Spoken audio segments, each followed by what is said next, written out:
Kathmandu University School of Education, Department of STEAM Education organizes online workshops for school teachers and educators on STEAM as a pedagogical approach on 22nd, 23rd and 24th April 2020, Day 3. Namaskar to all again. अब आज हामी अब हिजो अस्ति हामीले steam pedagogy को बारेमा philosophical र प्र्याक्टिकल कुराहरू धेरै गर्यौं। आज हामी चाहिँ नि यो ब्लुम्स ट्याक्सोनोमी अन्तर्गत ब्लुम्सले गरेका लर्निङ एक्टिभिटी तिर गरेका कामहरुमा एउटा कग्निटिभ डोमेन अफ लर्निङ र अफेक्टिभ डोमेन अफ लर्निङ को बारेमा हामी कुरा गर्दै छौं। अब यो कग्निटिभ डोमेन हामीले धेरै सुनेका छौं र धेरै त्यसैमा काम गरिरहेका छौं। अफेक्टिभ डोमेन सुनेदा पनि कति जसो हामीले त्यसमा काम गरेका छैनौं। त्यसैको बारेमा हामी आज डिस्कसन गर्दै छौं। अब म यहाँ तपाईहरुलाई चाहिँ नि शेयर जस्तै अब तपाईहरुले यहाँ चित्रमा देख्नु भयो होला, एकपल्ट हेर्नुस् यहाँनेरि। अब यो कग्निसन र अफेक्सनको बीचमा कसरी हामीले चाहिँ नि म्यारेजलाई के अरे कसरी किसिमको म्युचुअल रिलेशनशिप इस्टाब्लिश गर्न सकिन्छ त? अब cognition is related to mind processing thinking. अब affection more Indra sir slide show गर्नुस् न। स्लाइड शो भएको छैन? हैन सर, स्लाइड देखिया छ तर त्यो शो को मोडमा छैन। Okay, thank you. Slide show त्यो F5 गरेर स्लाइड शो गर्नु न। ए ल, thank you so much, thank you. Okay. अनि यसरी अब हामीले चाहिँ नि कग्निसन र अफेक्सनको बीचमा यो marriage here is actually used as a metaphorically use गरेको हो। म्यारेज कग्निसन र अफेक्सनको बीचमा म्युचुअल रिलेशनशिप कसरी हामीले इस्टाब्लिश गर्न सकिन्छ, त्यही आजको इस्यु हो। अब यहाँ मैले चाहिँ यहाँ सुरुवातदेखि यसरी ल्याएको छु। अब पहिला रिङमा अब त्यहाँ म्युचुअल रिलेशनशिप छ, त्यसपछि दुईजनामा अब म्यारेज भएको छ, त्यसपछि अब हामी चाहिँ नि अब सँगसँगै अगाडि बढौं भनेर चाहिँ नि उनीहरू अगाडि बढिरहेका छन्, कग्निसन र अफेक्सन। अब हामीलाई थाहा छ बेन्जामिन स्यामुअल ब्लुमले चाहिँ नि 1950 मा उसका आफ्ना साथीहरू, अरु दुईजना साथीहरू थिए, उनीहरूसँग मिलेर चाहिँ नि यो लर्निङ बिहेभियरलाई कसरी एसेस गर्ने, एजुकेसनल लर्निङमा भन्ने कुराहरू चाहिँ नि उनीहरूले इस्टाब्लिश गर्दाखेरि उनीहरू चाहिँ अब एजुकेसनल साइकोलोजिस्टहरू हुन्। गर्दाखेरि 3 डोमेन अफ लर्निङहरू उनीहरूले चाहिँ नि प्रोपाउन्ड गरेका थिए। अब एउटा कग्निटिभ, अर्को अफेक्टिभ र साइकोमोटर। तर आज हामी चाहिँ कग्निटिभ र अफेक्टिभको बारेमा कुरा गर्दैछौँ। अब यहाँ तपाईहरुले हेर्नुभयो भने वास्तवमा cognition is related to what? Cognition भनेको जहिले पनि हाम्रो माइन्ड प्रोसेसिङको बारेमा, माइन्डको बारेमा हाम्रो चाहिँ सबै रिलेटेड हुन्छ। थिंकिङ, रिडिङ, लर्निङ, मेमोराइजिङ, फर्गेटिङ, हैन? मैले चाहिँ नि के कुरा बिर्से भन्ने कुराहरू, सम्झिने कुराहरू पनि, रिमेम्बरिङ, यी आदि इत्यादि सम्पूर्ण कुराहरू यो माइन्डसँग रिलेटेड हुन्छ। अब त्यसपछि अब हामी यहाँ गयौं भने अब कग्निटिभ डोमेन अफ लर्निङमा वास्तवमा के हुन्छ त? यो हाम्रो माइन्डलाई हार्ड डिस्क जस्तो मानिन्छ कग्निटिभमा, हैन? माइन्डले नै सबै कुराहरू गर्छ, हैन? मान्छेहरूले कसरी सोच्छन्, कसरी थिंक गर्छन्, कसरी रिड गर्छन्, लर्न गर्छन्, फ्याक्ट्सहरू कसरी मेमोराइज गर्ने, त्यसलाई बिर्सिने, अनि त्यहाँदेखि कुनै कुराहरू सम्झिने, यस्ता सम्पूर्णहरू त्यसमा पर्छन्, हैन? अब यो कग्निसनले के गर्यो भन्दाखेरि हाम्रो यो टिचिङ लर्निङ प्रोसेसमा हेर्ने हो भने अब यो तरिकाले पढाऊ, त्यो तरिकाले पढाऊ, यो तरिकाले पढाउँदाखेरि भएन। जस्तै अब पहिला चाहिँ नि हामीले चाहिँ नि म्याथमेटिक्सलाई प्र्याक्टिस गर्दा गरेर पनि अब म्याथमेटिक्स पढेको हो हामीले, साइन्स पनि अब रट्टा मारेर पढेको हो, हैन? त्यसरी पनि त हाम्रो पढाइ भएको थियो नि। तर समयको अन्तराल सँगसँगै हाम्रो दैनिक जीवनसँग कसरी म्याथमेटिक्स र साइन्सलाई जोड्ने त, कनेक्ट गर्ने त भन्ने कुराहरू चाहिँ नि रिसर्च हुँदै जान्छ। कग्निसन चाहिँ बढी ध्यान दिइयो। कग्निसनले चाहिँ नि विभिन्न मेथडहरू प्रयोग गरेर कग्निसनलाई, माइन्डलाई कसरी चाहिँ नि एक्टिभ बनाउने, कसरी कुनै कुराहरू सिक्ने भन्ने कुरा बढी माइन्डलाई ध्यान दिएको देखियो। अनि खाली धेरै जसो के भन्दाखेरि कग्निसनले चाहिँ नि अलरेडी इस्टाब्लिश लजहरू, अलरेडी इस्टाब्लिश फर्मुलाहरू, हैन, अलरेडी भएका कुराहरूलाई प्रयोग गरेर खाली इन्स्ट्रक्सन दिने, अनि लेक्चर मेथड दिने त्यस्ता चाहिँ बढी प्र्याक्टिस भएका हामीले इतिहासमा पाएका छौँ। अझै पनि हामी त्यस्तो गर्ने गरेका छौँ। अब त्यसो भने अब यो ब्लुम्स ट्याक्सोनोमीको यो जम्मा 5 वटा हाइरार्किकल अर्डर छ। यहाँनिर तपाईँहरूले यो थाहा पाइसक्नु भएको छ। अब यो चाहिँ रिभाइज 1 हो। अब यसमा सुरुमा रिमेम्बर, यो एकदमै बेसिक लेभल हो। रिमेम्बर, त्यस पछाडि रिमेम्बर गरेका कुराहरू बुझ्ने, अन्डरस्ट्यान्डिङ गर्ने, त्यसलाई होइन क्लासिफाई गर्न सकिन्छ, डिस्क्राइब गर्न सकिन्छ के कुरा बुझेपछि। अनि त्यसैको आधारमा जे कुरा बुझेको छ त्यो बुझेको आधारमा सिम्पल तरिकाले एप्लाई गर्न सक्ने, त्यसलाई एक्जिक्युट गर्ने, त्यसलाई इम्प्लिमेन्ट गर्ने, कुनै सल्भहरू गर्ने। अनि त्यस पछाडि अब जति पनि इन्फर्मेसनहरू उसले ग्यादर गरेका छ त्यसलाई चाहिँ अब के गर्ने, एनालाइज गर्ने, टुक्रा टुक्रा टुक्रा पारेर विभिन्न सिकेको आइडियाजहरूलाई टुक्रा टुक्रा टुक्रा पार्ने, कुन काम लाग्ने कुन काम नलाग्ने छुट्याउने, अनि काम लाग्ने जति प्रयोग गरेर हामीले चाहिँ नि प्रब्लमहरू सल्भ गर्ने। अनि त्यस पछाडि अब इभ्यालुएट गर्ने। अब त्यसरी अब त्योभन्दा माथिको लेभलमा के पर्यो भन्दाखेरि इभ्यालुएट गर्ने। अब इभ्यालुएट गर्ने भनेको कस्तो भन्दाखेरि इभ्यालुएसन, अब त्यहाँ आर्गुमेन्ट गर्ने, डिफेन्ड गर्ने, जज गर्ने, सेलेक्ट गर्ने, होइन सपोर्ट गर्ने, भ्यालु गर्ने, यी सम्पूर्ण कुरा इभ्यालुएट पर्छ। अनि क्रिएटिङ, अब सम्पूर्ण कुरा जति पनि सिकियो, जति पनि कुराहरू जान्यो त्यसको आधारमा चाहिँ अब कुनै नयाँ किसिमको क्रिएसन, अब क्रिएटिभिटीतिर गयो। अब यो चाहिँ based on the facts and information and the skills and knowledge that student has got before, अगाडि पाएका सम्पूर्ण कुराहरूको आधारमा चाहिँ नि त्यो क्रिएटिङ गर्ने। अब हाम्रो मोस्टली एजुकेसनल सिस्टममा कस्तो पाइन्छ भन्दाखेरि यो माथिल्लो लेभलको अब एनालाइजसम्म पनि पुगेको पाइन्छ, तर इभ्यालुएटिङ र क्रिएटिङ सम्म पुग्नलाई प्राय हाम्रो चाहिँ नि धेरै गाह्रो हुन्छ। केही विद्यालयहरूमा, विश्वविद्यालयमा प्र्याक्टिस गरे तापनि यो माथिल्लो लेभल चाहिँ एकदमै कमै पाइन्छ। अब त्यसो भने कग्निटिभ लर्निङले चाहिँ धेरै जसो के गर्यो भने खालि माइन्डलाई कसरी बढाउने, कसरी राम्रो बनाउने, कसरी लर्निङ ह्यापन गर्छ because of this mind, how can we actually keep inside our mind the different methods of learning, mathematics and science and others भन्ने कुराहरू यसले बढी ध्यान दिइरहेको देखिन्छ हाम्रो स्टिम पेडागोजीमा, होइन। अब त्यस पछाडि अब यो कारणले गर्दाखेरि यो कग्निटिभ लर्निङलाई बढी ध्यान दिँदाखेरि कतै हामीले धेरै कुराहरू त छुट्याएको छौँ न, त्यसको कारणले गर्दाखेरि विद्यार्थीहरूमा कस्तो खालको प्रभाव परिरहेछ तपाईँहरूले यो चित्रमा देख्न सक्नुहुन्छ। हेर्नुहोस्, फिगरमा हेर्नुहोस्।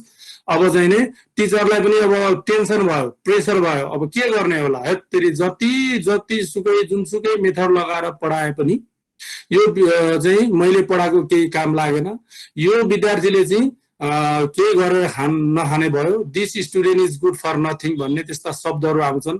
अब टिचरले इन्टेन्सनली नभने तापनि तर त्यो प्रेसरको कारणले गर्दाखेरि, टेन्सनको कारणले गर्दाखेरि अटोमेटिकली उसको चाहिँ नि भित्र भावनाबाट भावात्मक रूपले त्यो आइरहेको हुन्छ।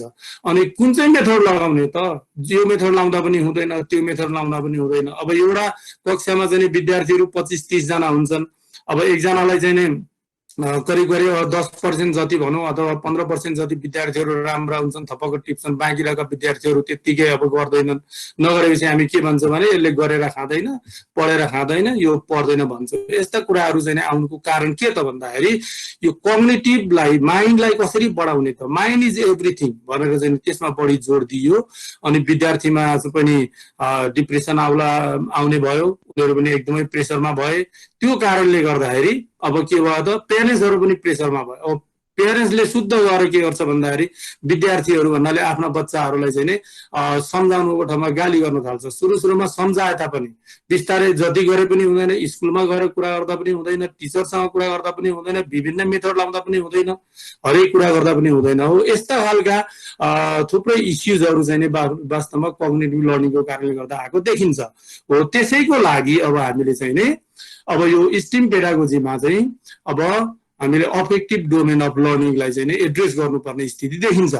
अनि त्यो देखिँदाखेरि चाहिँ वास्तवमा यो अफेक्टिभ डोमेनले के गर्छ त भन्दाखेरि वास्तवमा यो अलिकति नेपालीमा भने भावात्मक भन्छ, होइन। अब हाम्रो बिलिफहरू, एटिच्युडहरू, फिलिङ्सहरू, मुड्सहरू, होइन को बारेमा यसले चाहिँ कभर गर्ने। These are the areas that actually affective domain covers, होइन, कग्निटिभ डोमेन भन्दा बाहिरमा रह्यो। अनि अब ब्लुम्सले चाहिँ क्राथोल भन्ने अर्को साइकोलोजिस्ट र अनि अर्को एकजना मिसा भन्ने हो क्या र यी तीनजना मिलेर चाहिँ नि अब यो अफेक्टिभ डोमेन अफ लर्निङ 1973 तिर यिनीहरूले चाहिँ नि यो प्रोपाउन्ड गरेका थिए। त्यसमा चाहिँ क्राथोलको बढी रोल मानिन्छ यसमा मान्न चाहिँ हैन।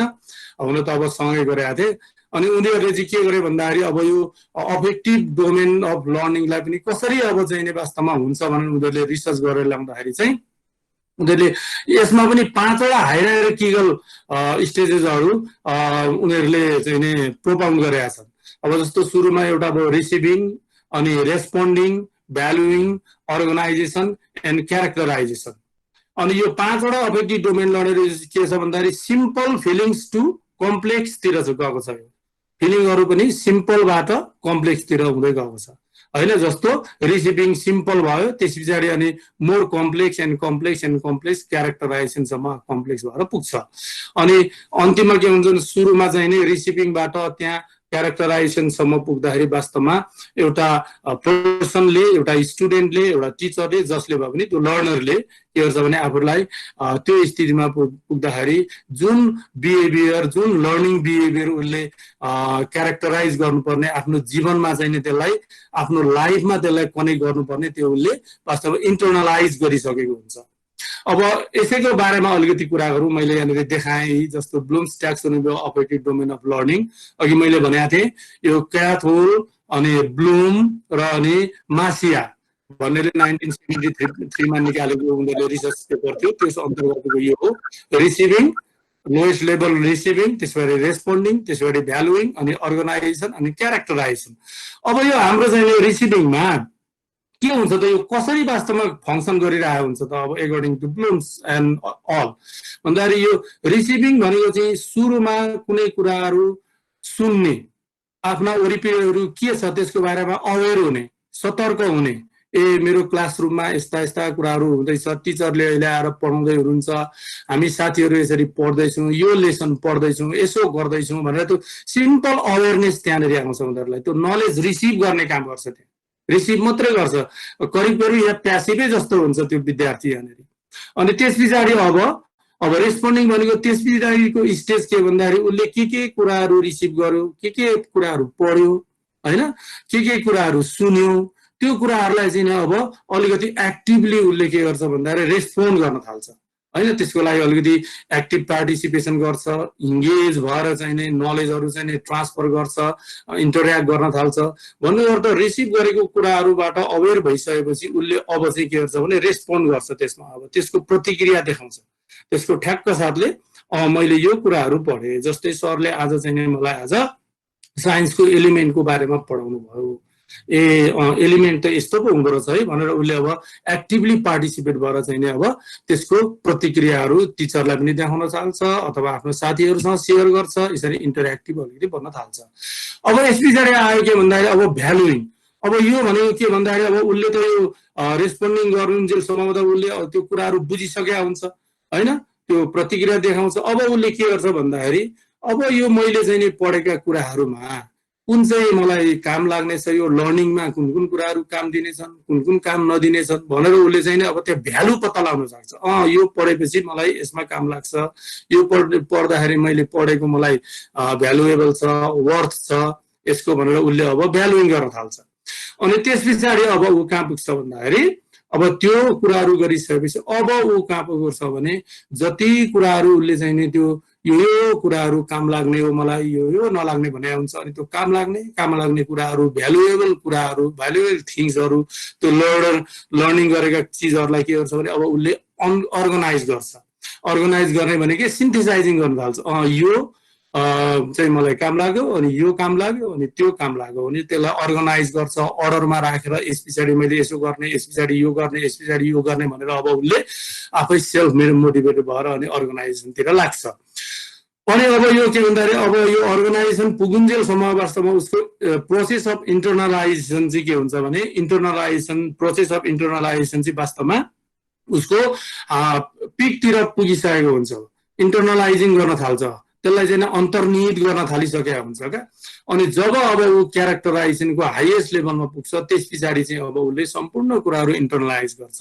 योभन्दा अघि पढेका यो कुराहरू चाहिँ मेरो लागि भ्यालुएबल छ, यी भ्यालुजहरूले चाहिँ नि अब मलाई अगाडि लान्छ भनेर उसले चाहिँ नि ती भ्यालुजहरूको अनुसारले चाहिँ नि आफ्नो लर्निङ बिहेभियर पनि प्रेजेन्ट गर्न थाल्छ, सो गर्न थाल्छ। अब तपाईले एक्जाम्पलको लागि भनौँ न, अब हामीले चाहिँ नि के अरे टिचिङ एन्ड लर्निङ चाहिँ नि लोकल मेटेरियल युज गरेर पढाउन थाल्यो भने हैन, अब सुरुमा विद्यार्थीले त्यति साह्रो ध्यान दिँदैन, अलिअलि सरले चाहिँ नि यस्तो सामानहरू हाम्रै गाउँघरमा पाउने, मेरो घरमा हुने सामानहरू ल्याएर चाहिँ नि पढाउँदै हुनु रहेछ भनेर ऊ अलिअलि अवेर हुन्छ हैन, अनि त्यो इन्फर्मेसनहरू यसो रिसिभ गर्न थाल्छ। त्यस पछाडि नि बिस्तारै उसलाई इन्ट्रेस्ट जाग्दै जान्छ, अलिअलि एक्टिभ पार्टिसिपेसन हुँदै जान्छ, अनि उसले अब रेस्पोन्ड गर्न थाल्छ हैन, अनि त्यसको प्रतिक्रियाहरू उसले देखाउन थाल्छ है। अनि त्यस पछाडि भ्यालुहरू त्यो अनुसारको, अनि यो काम लाग्ने यो काम नलाग्ने भनेर उसले त्यस पछाडि त्यसमा अनि उसले पत्ता लगाउँछ, योहरू चाहिँ नि मेरो सामान काम लाग्ने रहेछ भन्छ।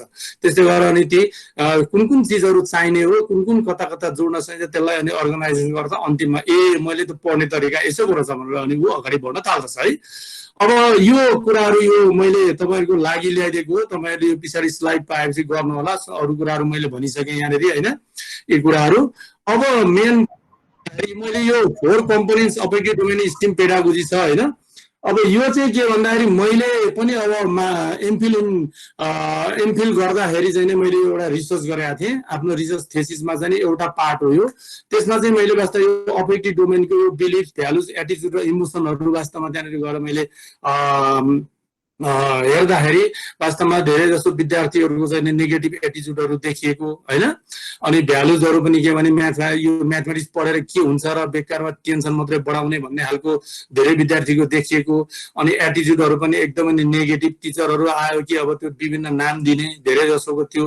अनि इमोसनहरू पनि अब त्यो पढाउनै मन नलाग्ने, म्याथमेटिक्स आइसकेपछि त्यस्तो खालको देखियो। तर जब मैले डिल गर्दै गएपछि त्यस पछाडि धेरै विद्यार्थीहरूमा त्यो चाहिँ परिवर्तन आएको देखिएको थियो, त्यो भएर मैले यो ल्याएँ। अब यहाँनिर छ, अब त्यसो भने how can we actually establish marriage between cognitive and affective domain. अब मैले अघि भनिसकेँ वास्तवमा यहाँ म्यारिज भनेको मेटाफोरिकली ल्याएको।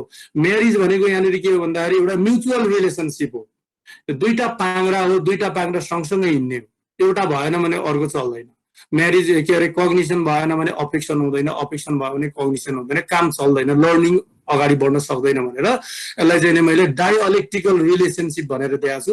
त्यो भनेको चाहिँ के भन्दाखेरि एकअर्कामा कग्निसन र अफेक्सनमा चाहिँ म्युचुअल रिलेसनसिप हुनु पर्यो होइन। कग्निसन इन्फर्म्स अफेक्सन, अफेक्सन इन्फर्म्स कग्निसन, अनि प्र्याक्टिकली एज वेल होइन, त्यसरी जान्छ।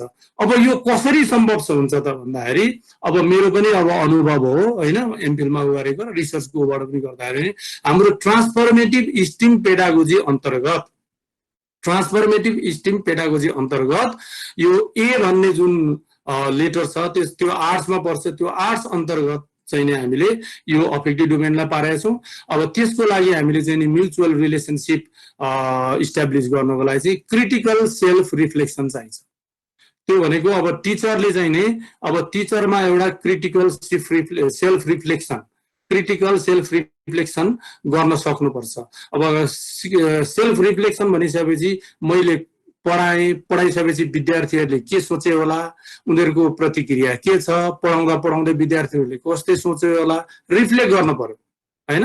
अनि आफूलाई सेल्फमा पनि गर्नु, मैले पढाउँदाखेरि त बच्चाहरूले त यसलाई त मैले कति राम्रो मेथड भनेको थिएँ, यो त लोकल मेटेरियल युज गरेपछि त अत्यन्तै राम्रो भनेको थिएँ, ल कतिले त अनि यसलाई त मनै पराएनछन्, के भएछ यहाँ, मैले त यसलाई चेन्ज गर्नुपर्ने हो कि अथवा त्यसमा इम्प्रुभ गर्नुपर्ने हो कि, त्यो विद्यार्थीहरूसँग गएर चाहिँ म्युचुअली त्यहाँ कुरा गर्नु पर्यो। त्यसले गर्दाखेरि उनीहरूको भावनामा होइन, उनीहरूलाई कति कुराको के अरे प्रेसरहरू हुन्छ, बाबाआमाले प्रेसर दिएको हुन्छ, उनीहरूको चाहिँ फ्यामिली ब्याकग्राउन्ड चाहिँ नराम्रो हुनसक्छ, इकोनोमिकली पुवर हुन सक्छन्, उनीहरूको चाहिँ पढाइराखेको बेलामा पेट दुखेको हुनसक्छ, बिरामी हुन सक्छन्, त्यो कारणले गर्दाखेरि पनि उनीहरू चाहिँ पढ्न सकिरहेको हुँदैन। अनि धेरै म्याथमेटिक्सको प्रेसरले गर्दा, टिचरको पनि प्रेसर, स्कुलको पनि प्रेसर, प्यारेन्ट्सको पनि प्रेसरको कारणले गर्दाखेरि उनीहरू पढिरहेको हुँदैन। उनीहरूले आफ्नो वास्तविक कुरा नभनेर होइन सर म पढ्दैछु, जति पढे पनि आउँदैन मात्रै भनिरहेको हुन्छ। तर त्यसको ठाउँमा चाहिँ यदि टिचरले चाहिँ नि आफ्नो अफेक्टिभ डोमेनलाई अलिकति क्रिटिकल सेल्फ रिफ्लेक्ट गरेर विद्यार्थीसँग चाहिँ अलिकति इन्टरेक्टिभ भएर उसको छेउमा गएर उसँग चाहिँ नि कुराकानी गर्ने, राम्ररी त्यसका कुराहरू बुझ्ने हो भने बिस्तार बिस्तार ती कुराहरू वास्तवमा अगाडि बढ्दै जान्छ। त्यो विभिन्न नयाँ नयाँ मेथडहरू, विभिन्न खालका चाहिँ नि इन्स्ट्रुमेन्टहरू लगाउँदैमा सबै कुरा हुन्छ भन्ने हुँदैन, unless we actually address the affective part of the students. त्यही भएर अफेक्टिभ र कग्निटिभ दुईटालाई चाहिँ नि म्युचुअली अगाडि लानुपर्छ भन्ने मेरो चाहिँ नि यो प्रेजेन्टेसन हो हैन। अब मेरो यति नै प्रेजेन्टेसन गर्दै सबैलाई थ्यांक यू, धन्यवाद। विनोद सर। इन्द्र सर। यो वर्कसपबाट चाहिँ मलाई एकदम यही हो नि हैन म्याम? हजुर हो। ओके, मैले चाहिँ देखिरहेको छु सर। अनि मलाई चाहिँ एकदम रमाइलो लागिरहेछ र अनि हिजो सरले भन्नु पनि भयो एउटा प्रोजेक्टको चाहिँ डिजाइन गरौँ न त भनेर, अनि बसेर कोसिस गरेँ अनि त्यसलाई चाहिँ एउटा अलिकति पोएटिक फर्ममा चाहिँ ढाल्नु पर्यो भनेर मैले जे लेखेँ त्यसलाई चाहिँ यसो कविता जस्तो हुन्छ कि भनेर एउटा न्यारेटिभ फर्ममा चाहिँ डेभलप गर्न खोजेको छु। र यसलाई चाहिँ मैले न्यारेटिभ पोएट्रीको रूपमा चाहिँ लान सक्छु कि जस्तो पनि लाग्दैछ। अब यहाँहरूले सुनिसकेपछि मलाई फिडब्याक दिनु होला। यो चाहिँ एउटा नेपाली विषयको सन्दर्भमा चाहिँ एउटा नेपाली विषय शिक्षकको एउटा कथा हो र यसलाई चाहिँ म बिस्तारै भन्ने कोसिस गर्छु। Biography. I'm going to tell a story of a Nepali teacher who is a designer, planner, collaborator, dreamer, performer, and a space maker. One day, she invited her colleagues who teaches science, mathematics, English, health, and social studies. Class teacher of 8th grade politely offered tea with cookies. She had to teach biography among many topics. The next day, all the teachers joined English except यहाँ चाहिँ सबैजनाले चाहिँ बोलाए आउँदैमा invite गर्दैमा participate हुनुहुन्छ आउनुहुन्छ भन्ने छैन भन्ने मैले जोड्न खोजेको यसमा। All the teachers joined except English. Together they planned an integrated project, divided the students into small groups, asked each group to choose a person from the community who contributed for common goods, asked to plan a project and interdisciplinary and necessary things carefully. Students discuss on permission later from the school, contact number of the person, teachers reminded camera, questionnaire, lunch pack, and mobile phones in emergence. All divided their responsibilities respecting multiple intelligence. Third day, they all sat together and finalized the planning, collected necessary things, the list of responsibility including who asks questions, who take photos, who take notes, who develops map, who observes plants, animals, landscapes, and calculating. Fourth day, all came in neat and tidy dress, visited the person with full of grace. All the teachers encouraged students' active participation, the community person appreciated for their recognition. Fifth day, that day was the planning day for the presentation. Teachers gave the choice of presentation or exhibition. Also, they planned for the peer feedback session. Gave responsibility for peer observation, encouraged for arts integration, photo, video, oral, writing, storying, or poster making. The final day, everyone set for the exhibition, which was a student's chosen option. Each small group exhibited their projects, colorful, artistic varieties with unique interdisciplinary intersect. Peers observed and gave feedback. All the teachers evaluated and gave the mark. This was the idea of a teacher, now becomes the stories of all the participated space makers. Let's critically reflect our intention and interest to make our living better than our past practices. Thank you.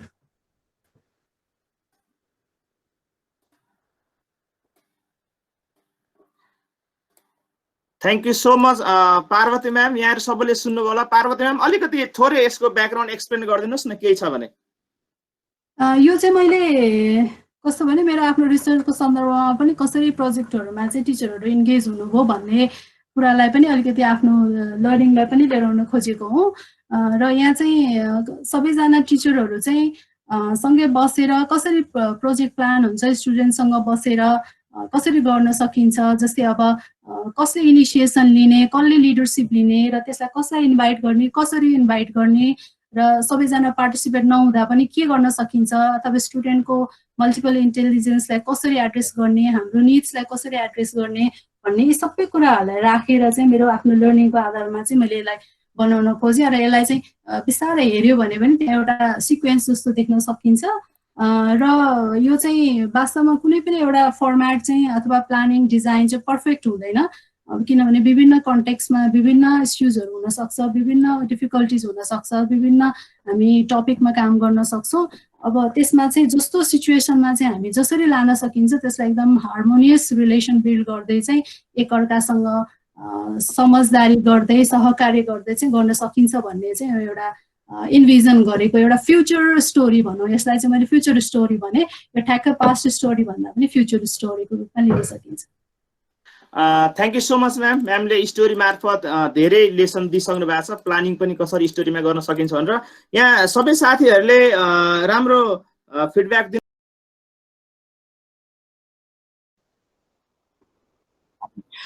साथीहरू सबैलाई नमस्कार। आज day 3 workshop steam एजुकेसनको वर्कसपको मैले चाहिँ अब यो steam एजुकेसनकै एउटा paradigm एउटा पार्टबाट चाहिँ केही मेसेजहरू सेयर गर्छु। सबैभन्दा पहिला म साथीहरूसँग एउटा क्वेसनबाट सुरु गर्न चाहन्छु। हामी सबैले बाल्यकालमा खडा हुँदाखेरि उभिनको लागि कसरी प्रयास गर्यौं होला? हामी हात खुट्टा टेकेर बामे सरेपछि उभिने क्रममा चाहिँ कसरी त्यो उभिन सम्भव भयो होला? कृपया के कमेन्ट गर्न सक्नुहुन्छ? How we started learning to rise.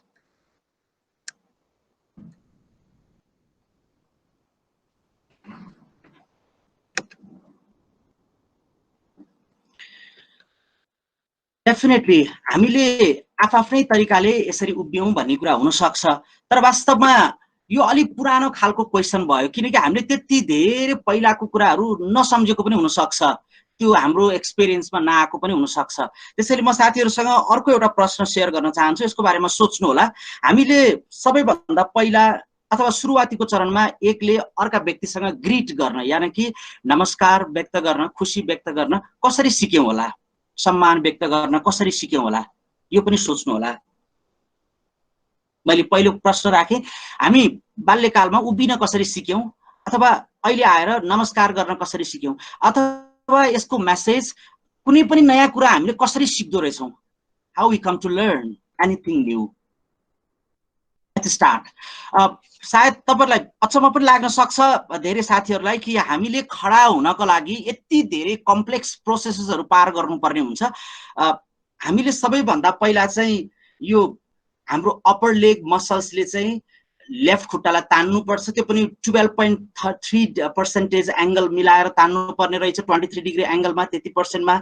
अनि बल्ल अप्पर आर्म्सहरु चाहिँ कम्प्लिमेन्ट भएर मुभ हुन सक्छ। त्यति बेलामा फेरि कानको इनर इयरले को भेन्ट्रिकलले पनि प्रपरली काम गरे हुनुपर्छ। स्ट्याटिक ब्यालेन्स, जिउलाई ब्यालेन्स गर्ने मेकानिजमले पनि काम गर्नुपर्छ।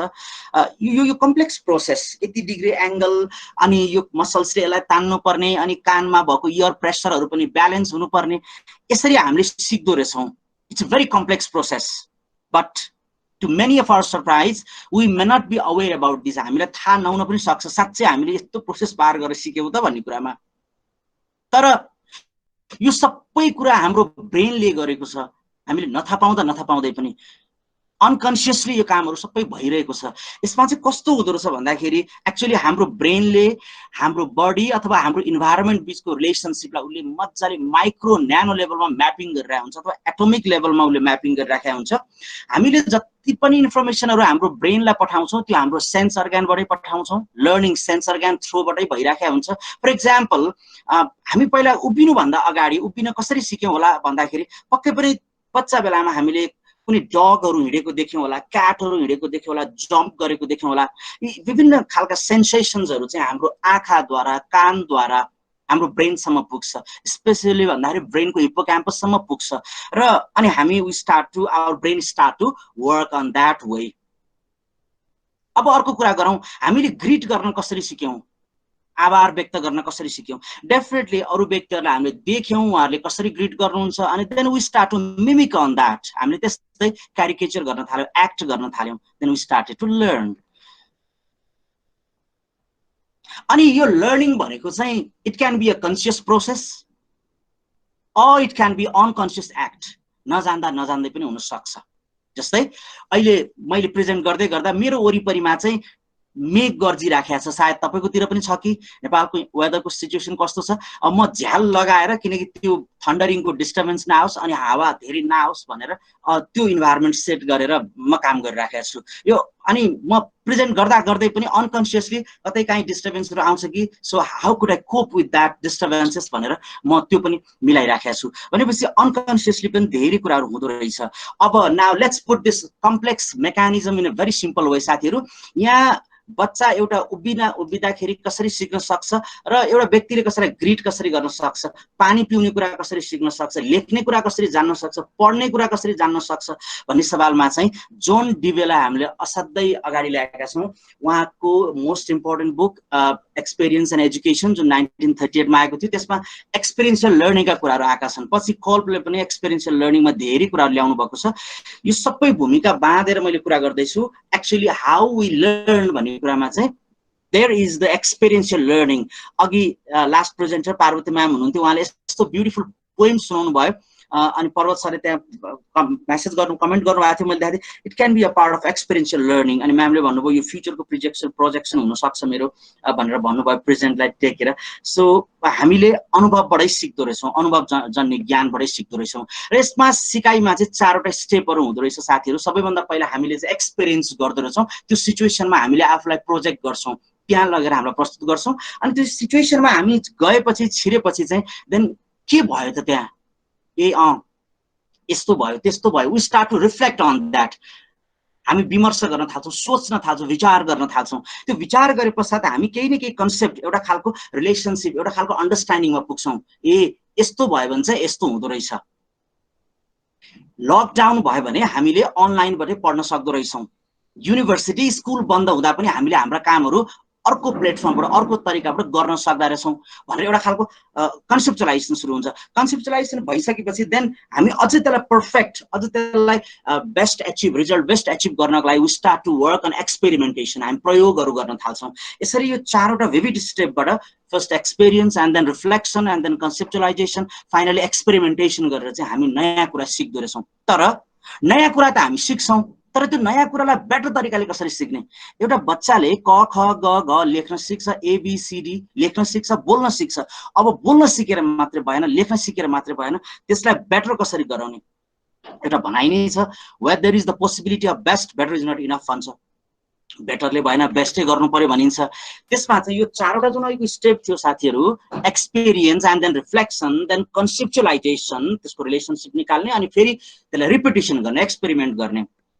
यो प्रोसेसमा महत्त्वपूर्ण चीज भनेको चाहिँ बेटर लर्निङको लागि चाहिने चीज भनेको चाहिँ दिस इज द रिफ्लेक्सन हेर्नुस् है यो चारवटा स्टेपमा सेकेन्ड स्टेप रिफ्लेक्सन नै हाम्रो लागि सबैभन्दा महत्त्वपूर्ण हुँदो रहेछ त्यो रिफ्लेक्सन दिने काम चाहिँ it's a very fast feedback mechanism छ हाम्रो ब्रेनको त्यो मेकानिजमले चाहिँ रिफ्लेक्सनहरु चाहिँ दिइराखेको हुन्छ अब यहाँ एउटा महत्त्वपूर्ण क्वेशन भनेको चाहिँ स्टिम एजुकेसन र एक्सपीरियन्शियल लर्निङ यो धेरै पहिला ल्याएको कन्सेप्टसँग अहिलेको यो नोभल कोरोना भाइरस भने जस्तै नियो एजुकेसन स्टिम एजुकेसनको रिलेसन के छ त भन्दाखेरि एक्चुअली यसमा चाहिँ यो रिफ्लेक्टिभ प्रोसेस जुन यहाँ आएको छ एक्सपीरियन्शियल लर्निङमा यो चाहिँ स्टिमको पनि पर्याय हो स्टिमले पनि यसैमा आधारित भएर काम गर्छ रिफ्लेक्टिभ प्रोसेसमा आधारित भएर एउटा मैले पोएम यहाँ तपाईहरुसँग शेयर गर्छु सन्त कबीर भन्नुहुन्छ अनुभव सम्बन्धी कुरामा जिन्दगी के हाटों में तुम आए बार बार तन का यह सिक्का लेकर अनुभव खरीदने के लिए साथीहरु जिन्दगी के हाटों में हाटो भनेको हाट बजार अघि बुटोलमा एकजना साथीले भन्दै छु म बुटोलमा छु सर भन्नुहुन्थ्यो गर्मी छ भन्नुहुन्थ्यो त्यो हाट बजार त्यहाँ बजार लाग्छ नि त्यो जिन्दगी रूपी हाट बजारमा हामी बारम्बार आयौं के लिएर आयौं त भन्दा तन यानी कि शरीर तन का यह सिक्का लेकर अनुभव खरीदने के लिए शरीर रूपी सिक्का लिएर हामी यो मानव संसारमा आयौं सिक्का जो साधन था साध्य मानकर बैठे तुम, सिक्का चाहिँ एउटा साधन मात्रै हो, मिन्स मात्रै हो, बट हामी के रियलाइज गर्दैछौँ भन्दाखेरि साध्य हो, सबै कुरा नै यही हो। सिक्का जो साधन था साध्य मानकर बैठे तुम, पूंजी का मालिक हो इस मत में ऐठे तुम। सारा संसार बुझ्न सक्ने जान्न सक्ने यो खालको अवेरनेस बोध छ हामीसँग, तर हामी यसरी बसेका छौँ।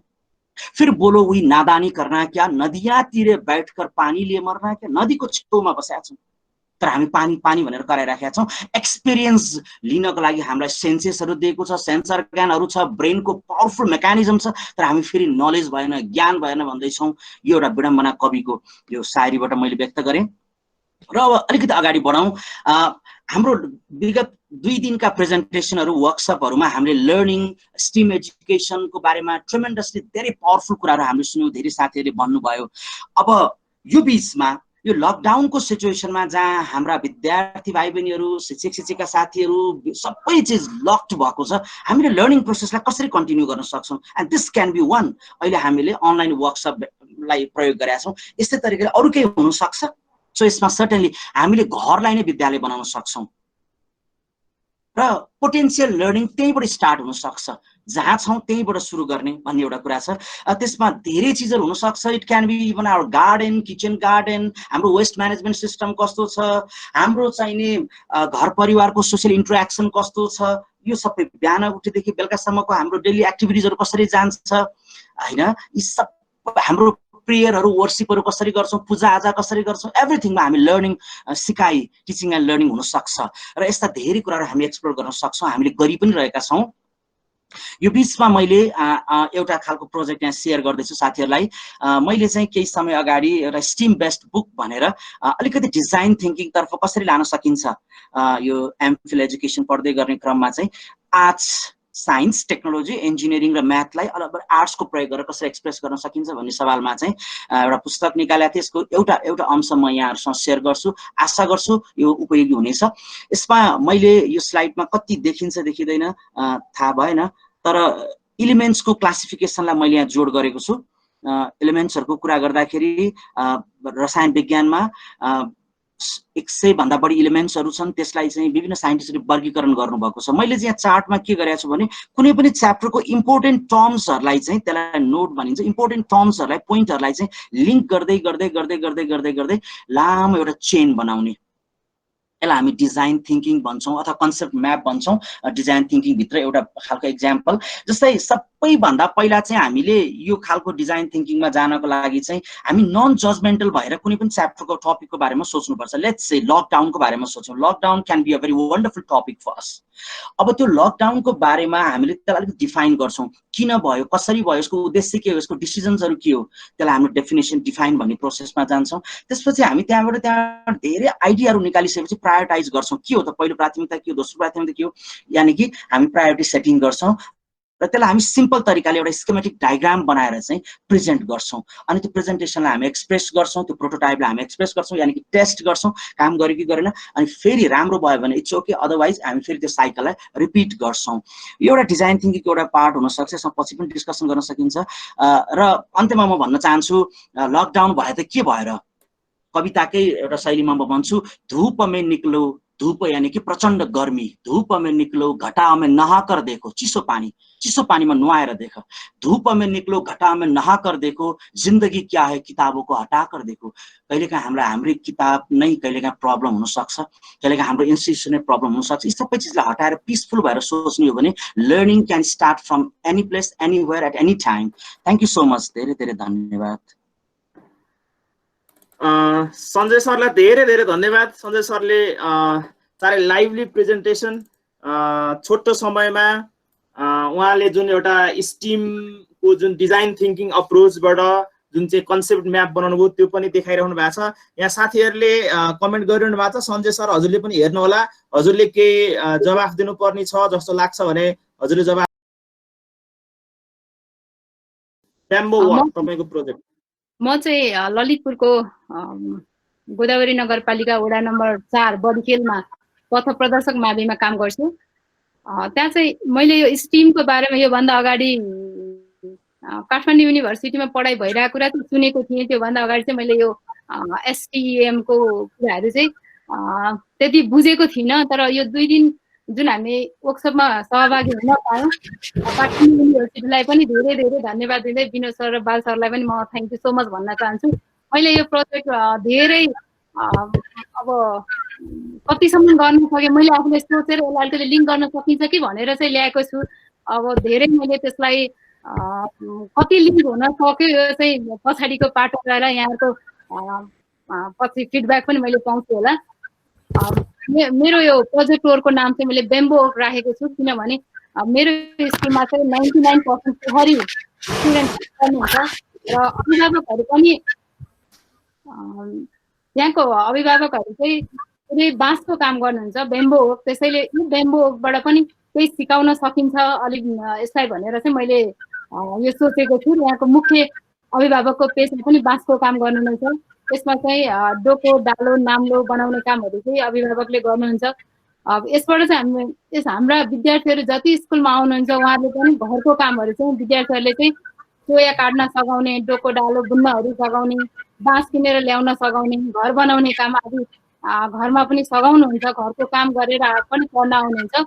त्यो भएर यसलाई अबको फ्युचरमा चाहिँ मैले यसलाई अब जोड्न सकिन्छ कि स्टिमसँग भनेर चाहिँ यसलाई मैले थोरै योजना बनाएँ। Sir next slide.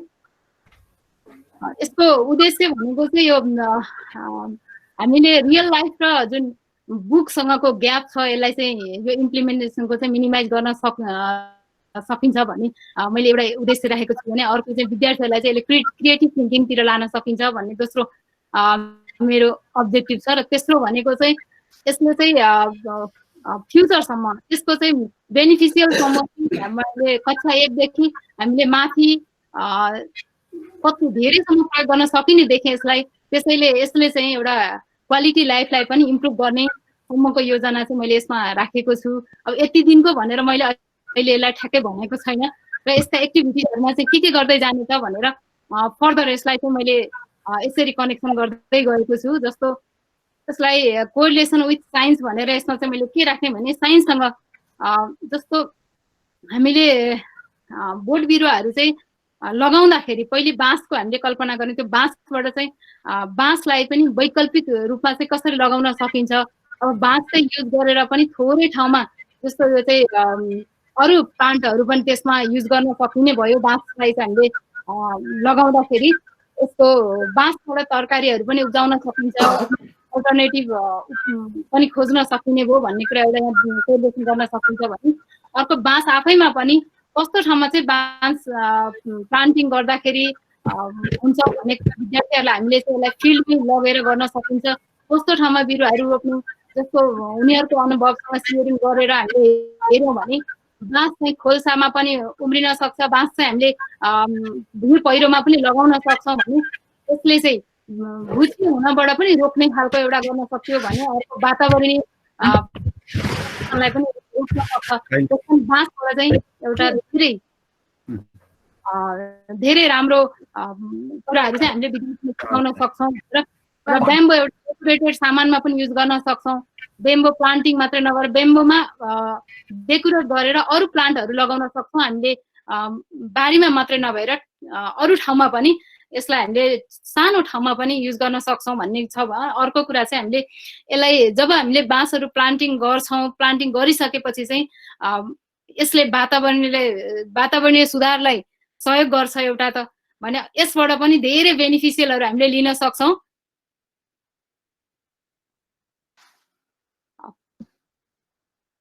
यसबाट हामीले धेरै अरू कुराहरू के जोड्न सक्छौँ भन्दाखेरि एउटा वातावरणीय प्रदूषणको कुरा त यसलाई न्यूनीकरण गर्ने भयो। वातावरणले चाहिँ जस्तो बाँस जोगाउन हामीले वातावरणलाई एउटा हरियालीको काम गर्छ भने अर्को चाहिँ CO2 को मात्रालाई पनि यसले ब्यालेन्स गर्दो रहेछ। एउटा ओल्ड रिसर्च इन्स्टिट्युटले गरेको अध्ययन अनुसार चाहिँ 1 हेक्टर जमिनमा लगाइएको बाँसले चाहिँ 100 टन CO2 चाहिँ क्याप्चर गर्दो रहेछ, जसले गर्दाखेरि चाहिँ 10 टाइम्स चाहिँ अरू बढी अर्थलाई चाहिँ हेल्दी बनाउनको लागि चाहिँ यसले सहयोग गर्दो रहेछ। एउटा वातावरणसँग यसलाई जोड्न सक्यो भने हेल्थमा पनि यसको बेम्बो सुट चाहिँ जुन हामीले खाना भेजिटेबलको लागि प्रयोग गर्छौँ यो एकदम फाइदाजनक हुँदो रहेछ। यसले चाहिँ हेल्दी राख्नको लागि हाम्रो इम्युनिटी पावर बढाउनको बुस्ट गर्नको लागि पनि यो एकदम फाइदाजनक छ भन्ने कुरो चाहिँ हामी विद्यार्थीसँग मिलेर काम गर्दाखेरि यसलाई चाहिँ हामीले यो गर्न प्रयोगमा ल्याउन सक्छौँ, यसलाई कनेक्ट गर्न सक्यौँ हामीले। त्यस्तै अर्को भनेको हामीले बाँसबाट चाहिँ विभिन्न डिजाइनहरू हाम्रो विद्यार्थीहरू आफैले पनि इन्गेज भएर घर बनाउने कामहरू गरिराख्नु भएको छ, जुन चाहिँ एउटा होमस्टे बनाउने त्यहाँ चाहिँ बडीखेलमा होमस्टे बनाउने एउटा जुन कार्यक्रमहरू भइरहेको छ त्यसमा हाम्रा स्टुडेन्टहरू पनि लागिरहेका छन् भने हामीले त्यसलाई चाहिँ एउटा इन्जिनियरिङ थटसँग पनि जोड्न सक्ने भयौँ। कस्तो डिजाइनको होमस्टेहरू बनाउने भनेर हामीले त्यसलाई कनेक्सन गर्न सक्यौँ। विद्यार्थीलाई चाहिँ त्यो एउटा त्यो ब्याम्बोबाट पनि डिफ्रेन्ट टाइपका यसरी बनाउँदा आकर्षक हुन्छ भन्ने कुरा चाहिँ हामीले अझ त्यो प्रोजेक्टबाट चाहिँ गर्न सक्यौँ भने त्यो चाहिँ दिगो फाइदा हुने पनि यसबाट देखिएको छ।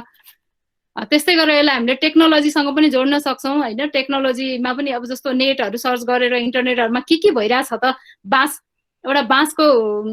बाँसहरूबाट चाहिँ के गर्न सकिन्छ भन्ने कुराहरू चाहिँ बच्चाहरूले यसका फाइदा के छन्, कति थरीका बाँसहरू हुँदो रहेछन्, कस्तो बाँसहरू हामीले युज गर्न सक्छौँ, यसको युटिलाइज कसरी गर्न सकिन्छ भन्ने कुराहरूसम्म चाहिँ यसलाई टेक्नोलोजीहरूबाट पनि जोड्न सकिन्छ। त्यस्तै हामीले यसलाई आर्टसँग पनि जोड्न सक्छौँ। बाँसबाट चाहिँ धेरै खालको भेराइटी अहिले पनि हाम्रो बच्चाहरूले बनाइराख्नु भएको छ। जस्तो पेसा व्यवसाय र प्रविधि भन्ने विषय अन्तर्गत चाहिँ हाम्रो विद्यार्थीहरूले डालो, नाङ्लो अनि मसी राख्ने, पेनहरू राख्ने, कलमदानीको देखि लिएर सामान्य यस्ता कुराहरू चाहिँ अनि डस्टबिनसम्म बच्चाहरूले चाहिँ बनाएर प्रोजेक्टको रूपमा बनाएर ल्याउने गर्नु भएको छ भने यसलाई हामीले अझ बढी ब्रोड रूपमा चाहिँ लिङ्क गरेर अझ लान सक्छौँ। यही कुरालाई चाहिँ हामीले म्याथमेटिक्समा जोड्न सक्छौँ। यही कुरा चाहिँ हामीले अरू विषयसँग पनि राखेर पढाउन सकिन्छ। यो आर्ट्सबाट यसलाई विभिन्न डिजाइन गरेर एउटा बत्तीको एउटा चाहिँ हामीले सेपमा त्यसलाई लान सक्ने रहेछौँ, बत्ती दानी भनौँ। अनि त्यस्तै अरू सामानहरू डेकोरेसनको लागि जस्तो हामीले प्याकिङ गर्ने सामानहरूको लागि पनि यसलाई चाहिँ हामीले प्रयोग गर्न सक्छौँ। अब ह्याटहरू चाहिँ हाम्रो आफ्नै उसमा पनि बनाइराख्नु भएको छ, हाम्रो विद्यार्थीहरूले पनि अहिले पनि बनाइराख्नु भएको छ भने त्यसलाई अझ व्यावसायिक रूपमा हामीले कसरी लान सक्छौँ भनेर त्यो प्रोजेक्टलाई अझ हामीले माथि यो प्रोजेक्टबाट चाहिँ हामीले अझ माथि लान सक्छौँ भन्ने यसमा मैले सोचेको छु। त्यस्तै यसलाई हामीले यो ब्याम्बोलाई चाहिँ ब्याम्बो स्टिकहरूबाट चाहिँ सानो क्लासमा हामीले यसलाई जोड घटाउ गुणन भागहरू सिकाउन सक्छौँ भने, सेपहरू सिकाउन सक्यौँ भने यही ठुलो क्लासमा गइसकेपछि चाहिँ हामीले यसलाई मेन्सुरेसनमा युज गर्न सक्छौँ। एरिया भोल्युमको कुराहरू यसमा निकाल्न सक्छौँ। कम्बाइन्ड फिगर राखेर चाहिँ यही बाँसहरूको मेटेरियलबाट हामीले कम्बाइन्ड सोलिड फिगरहरू बनाएर यसबाट चाहिँ विद्यार्थीहरूलाई एरिया भोल्युमहरूको ज्ञानहरू दिन सक्छौँ। जस्तै चोयाको कतिवटा चोया बराबर चाहिँ एउटा डोकोको एरिया हुन्छ। अब यसबाट पनि हामीले बच्चाहरूलाई चाहिँ एकदम यो व्यावहारिक ज्ञानसँग जोडेर हामीले यसलाई जोड्न सक्छौँ। यसरी चाहिँ एरियाहरू भोल्युम निकाल्न हामीलाई सहज हुन्छ र विद्यार्थीहरूले पनि यसलाई सहज रूपमा बुझ्नुहुन्छ। एरिया भोल्युम निकाल्ने पाटो भयो। यस्तै ट्रिगोनोमेट्री पनि हामीले त्यसमा जोड्न सक्छौँ। ट्रिगोनोमेट्रीको कन्सेप्टहरू, पाइथागोरस थ्योरमहरू त्यसको हामीले एकदम बाँसबाट नै देखाउन सक्छौँ र बच्चाहरूबाट यो प्रोजेक्ट गरेर चाहिँ बच्चाहरू आफैले बुझ्नेछन् कि यस्तो खालको हुँदो रहेछ है भन्ने कुरा। जस्तो हामीले हाइपोटेनियसको कुराहरू, बेसको कुराहरू, पर्पेन्डिकुलरको कुराहरू चाहिँ के भयो भने यो h² बराबर p² + b² हुन्छ भन्ने कुराको कन्सेप्ट चाहिँ क्लियरली हामीले बच्चाहरूसँगै बुझाउन सक्छौँ र उहाँहरूले चाहिँ आफैले फिल गर्न सक्नुहुन्छ जस्तो लाग्यो मलाई यो प्रोजेक्ट बनाउँदाखेरि।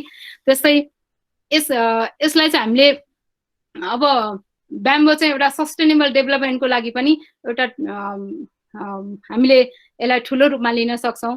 किनभने ब्याम्बो सबभन्दा पहिले त हामीले बाँसलाई जब बाँसलाई नै हामीले प्रोटेक्ट गर्ने हाम्रो प्रोजेक्टमा हामीले जानुपर्ने हुन्छ। त्यो बाँस रोपिसकेपछि त्यो बाँस रोपेर त्यसलाई हुर्काएपछि एउटा वातावरणदेखि लिएर बाँस भनेको हाम्रो सामाजिक परम्परासँग पनि जोडिएको छ। यसलाई हामीले सामाजिक विषयसँग पनि यसरी जोड्न सक्छौँ कि सामाजिक र सांस्कृतिक कार्यक्रमहरू चाहिँ हाम्रो बाँसको डालो नभए हामीलाई चल्दैन। डालो हामीलाई चाहिन्छ, मर्दाखेरि पनि हामीलाई डालो बोकेर अगाडि लाग्नुपर्ने हाम्रो संस्कार पनि हामीलाई बाँच्दाखेरि पनि चाहिन्छन्। त्यसकारण बाँसका कामहरू चाहिँ हाम्रो एकदमै अत्यावश्यक छ। त्यस्तै बाँसबाट चाहिँ हामीले एउटा अहिले हामीले सामाजिक विषय मात्रै नभएर शुभ र अशुभ दुवै कार्य हामीले सामाजिक विषयमा चाहिँ हामीले यसलाई शुभ र अशुभ दुईटै रूपमा जोड्न सक्छौँ। किनभने शुभ कार्यमा पनि हामीलाई बाँस जरुरत छ र अशुभ कार्यमा पनि हामीलाई बाँसै अगाडि चाहिएको छ भनेपछि यो एउटा कति सांस्कृतिक रूपमा पनि हामीलाई चाहिनेछ, जुन कुरा चाहिँ हामीले कल्पनै गरेको थिएनौँ। योभन्दा अगाडि पन्त सरले अघि सञ्जय सरले जुन भन्नुभयो कि हामी कसरी उभिन्छौँ, यो कुरा त हामीले कहिले कल्पनै गरेनौँ, हामी कसरी उभिएका थियौँ भन्ने कुरा हामीले बिर्सेका थियौँ। त्यस्तो यस्तो कुराहरूलाई चाहिँ एउटा रिथिङ्किङ गर्ने एउटा प्रोसेसमा पनि हामीलाई युज हुँदो रहेछ। त्यसैले हामीले यो एउटा सस्टेनेबल डेभलपमेन्ट भोलिको लागि एउटा बच्चा, जुन बच्चाले त्यो बाँस के हो भनेर नबुझिकन प्रयोगमा ल्याइरहेको थियो भने हामीले यो प्रोजेक्ट गऱ्यौँ भने यो प्रोजेक्टबाट चाहिँ बच्चाले एउटा आफ्नो सांस्कृतिक, सामाजिक, धार्मिकदेखि लिएर यसलाई चाहिँ भोलि एउटा उद्योगपतिसम्म हुन सकिन्छ कि जस्तो एउटा बाँसबाट चाहिँ बाहिर हेर्ने हो भने एउटा बाँसको चाहिँ एयरपोर्टसम्म बनेका अवस्था छन्, जुन उनीहरूले नेटबाट सर्च गरेर खोज्न सक्छन्। बाँसको प्रयोगहरूले गर्दाखेरि चाहिँ हाम्रो एउटा वातावरण मैत्री बनाउन सकिँदो रहेछ भन्ने कुराहरू थाहा पाउँछन् भने अब यो सिपलाई चाहिँ अब जस्तो अहिले प्लास्टिकहरू आइरहेछ, इन्डिजिनियस टेक्नोलोजीलाई चाहिँ क्राइसिस भइरहेछ, प्लास्टिकले यसलाई विस्थापित गरिरहेछ भने अब यो सिपलाई कसरी थाती राख्न सकिन्छ अथवा यसलाई जगाइराख्न कसरी सकिन्छ भन्दाखेरि यसलाई हामीले न्यू टेक्नोलोजीहरू प्रयोग गर्न सक्छौँ। न्यू टेक्नोलोजी जस्तो चोया बनाउनको लागि हामीले चाहिँ मेसिन युज गऱ्यौँ भने त्यसबाट चाँडोभन्दा चाँडो धेरैहरू प्रोडक्ट हुन्छन्। अनि यसबाट चाहिँ हामीले यो बाँसबाट चोयाहरू प्रोडक्ट हुन्छ, चोयाहरू प्रोडक्ट भइसक्यो, धेरै प्रोडक्ट हुन्छ र त्यसबाट चाहिँ हामीले धेरै कामदारहरू लगाउन सक्छौँ। अरू धेरै मान्द्रो बुन्नेदेखि लिएर एउटा नयाँ डिजाइनका घरहरू बनाउनेदेखि लिएर त्यसलाई चाहिँ हामीले सोच्न सक्छौँ। र यो चाहिँ एउटा हामीले यस्तो अवस्थामा सम्म पनि थिङ्किङ गर्न सक्दो रहेछौँ कि अलि ठुलो क्लासमा पुगिसकेपछि बच्चाहरूलाई हामीले यो चाहिँ रिसाइक्लिङ हुन्छ, जमिनमै मिल्छ, यसलाई चाहिँ फेरि पनि हामीले यो कहाँ फालौँ भनेर हामीले प्लास्टिक जस्तो टेन्सन लिइराख्नु पर्दैन, यसले वातावरणलाई प्रदूषण गर्दैन, यसले त उल्टै CO2 लाई चाहिँ क्याप्चर गर्ने हुँदाखेरि वातावरण एकदम सफा क्लियर हुन्छ। अनि हामीले चाहिँ यसबाट एउटा इन्डस्ट्रीमै पछि चाहिँ हामीले एउटा इन्डस्ट्री नै खोल्न सक्यो भने, बाँसहरू चाहिँ यस्तो बनाउन सक्यो भने बाँसबाट कागज बनाउन सकिन्छ, टोइलेट पेपरहरू बनाउन सकिन्छ, न्युज प्रिन्टहरूको लागि पनि युज गर्न सकिन्छ, कार्डबोर्डहरू पनि बनाउन सकिन्छ। त्यो मात्रै नभएर कपडासम्मको बाँसबाट हामीले कपडासम्म बनाउन सक्दो रहेछौँ होइन। यस्तो धेरै डेकोरेटको सामानहरू पनि हामीले जस्तो बनाउन सक्छौँ भने यो सबै कुराहरूलाई चाहिँ हामीले बनाएपछि एउटा दिगो विकासको लागि एउटा टेवा पुग्छ, जुन हामीले चाहिँ आम्दानीको स्रोतहरू बढाउन सक्छौँ। बच्चाहरूको आम्दानी बढिसकेपछि एउटा विद्यार्थीले आफ्नो परिवारको आम्दानी बढ्ने बित्तिकै समाजको आम्दानी बढ्छ, समाजको आम्दानी बढिसकेपछि एउटा आफ्नो गुणस्तरीय जीवनयापन गर्न पनि उसलाई चाहिँ सहज हुन्छ। Thank you so much. मैले चाहिँ यति नै भने। Thank you so much. हुन्छ हजुर भयो, ठिक छ। ओके, सबैजनालाई मैले सरसर्ती यो मेरो प्रोजेक्टको बारेमा सेयर गर्न मन लाग्यो। मैले हाम्रो एक्जिस्टिङ करिकुलम भित्र बसेर क्लास 8 मा मसरुम फार्मिङ, सिजनेबल भेजिटेबल फार्मिङको लागि मसरुम फार्मिङ एउटा अब्जेक्टिभ रहेछ। त्यो अब्जेक्टको बेसमा बसेर मैले स्टिम प्रोजेक्ट तयार गरेको छु। यो मसरुम फार्मिङ कसरी गर्न सकिन्छ र त्यसलाई हामीले त्यो मसरुम फार्मिङ और मसरुम कल्टिभेसनबाट कुन कुन स्किलहरू विद्यार्थीमा डेभलप गराउन सकिन्छ भन्ने कुरालाई पनि थोरै फोकस गरेँ। 21st सेन्चुरी स्किल मैले यहाँनिर यो प्रोजेक्टमा फोकस गरिरहेको के हो भने कोलाबोरेसन एन्ड कम्युनिकेसन स्किल पनि हामी यो प्रोजेक्टको थ्रु विद्यार्थीमा डेभलप गर्न सकिन्छ। अनि 21st सेन्चुरीमा इन्टरप्रेन्योर एन्ड प्रोडक्टिभिटी स्किल पनि डेभलप गर्न सकिन्छ। विद्यार्थीलाई इन्टरप्रेन्योर बनाउनको लागि, प्रोडक्टिभ बनाउनको लागि त्यो स्किल पनि, बेसिक स्किल चाहिँ यहाँबाट डेभलप गर्न सकिन्छ। डिजिटल एन्ड मल्टिलिट्रेसी स्किल त अभियसली हामीले यहाँबाट डेभलप गर्न सकिन्छ। अब मसरुम कल्टिभेसनबाट पनि साँच्चै डिजिटल लिट्रेसी सिकाउन सकिएला त भन्ने एउटा प्रश्न चाहिँ हुन्छ। अब मैले यसलाई यो प्रोजेक्टबाट डिजिटल लिट्रेसी स्किल पनि सिकाउने प्रयास गरेको छु। अनि क्रिएटिभिटी एन्ड इमेजिनेसन स्किल पनि यो प्रोजेक्टको थ्रु सिकाउन सकिन्छ भन्ने कुरा मैले यहाँ राख्न खोजेको छु। विशेष गरेर मैले यो प्रोजेक्टको लागि 6वटा लर्निङ आउटकम्सहरूलाई फोकस गरिरहेको छु। सबैभन्दा पहिला मसरुम लोकल रिसोर्सेसहरूबाट मसरुम कल्टिभेट गर्नको लागि विद्यार्थीहरू सक्षम हुनेछन् भनेर हाम्रो एक्जिस्टिङ करिकुलमले क्लास 8 को ओडिटी भन्ने सब्जेक्टको करिकुलमको पेज नम्बर 159 मा यो अब्जेक्टिभ राखेको रहेछ। यो अब्जेक्टिभमा टेकेर मैले यो अब्जेक्टिभ फुलफिल गर्नको लागि यो अब्जेक्टिभको लागि पनि मैले यो प्रोजेक्ट डिजाइन गरेँ। Student can write about the historical background of mushroom farming and its benefit.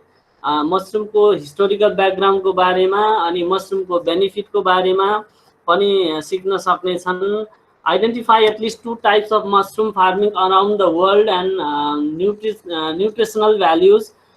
यसको न्यूट्रिशनल भ्याल्यू के हुन्छ, यसको मेडिसिनल भ्याल्यूजहरु पनि छ। मेडिसिनल भ्याल्यूजहरु के हो के छ भन्ने कुरामा पनि विद्यार्थीहरु त्यसको लागि तयार हुन्छन्, त्यो गर्न सक्ने छन् भनेको छ। Identify the special environmental conditions for the mushroom cultivation. वास्तवमा कुन इन्भाइरोमेन्टमा कुन कन्डिसनमा चाहिँ मसरुम कल्टिभेट गर्न सकिँदो रहेछ, कि सबै वातावरण सबै अवस्थामा मसरुम कल्टिभेट गर्न सकिन्छ कि यसको लागि छुट्टै कुनै स्पेशल इन्भाइरोमेन्ट क्रिएट गर्नुपर्छ कि भन्ने बारेमा विद्यार्थीहरु त्यसको बारेमा आइडेन्टिफाई गर्न सक्छन्। Share the condition of profit and loss and calculate it. अब यही मसरुम कल्टिभेसनको प्रोजेक्टबाट मैले विद्यार्थीहरुलाई प्रॉफिट एन्ड लस को कन्सेप्ट यो कन्सेप्चुअल अन्डरस्ट्यान्डिङ क्लियर गराउन खोजेको हो। प्रॉफिट एन्ड लस क्याल्कुलेट गराउने काम पनि यो प्रोजेक्टबाट गराउने तयारी फोकस गरिरहेको छु।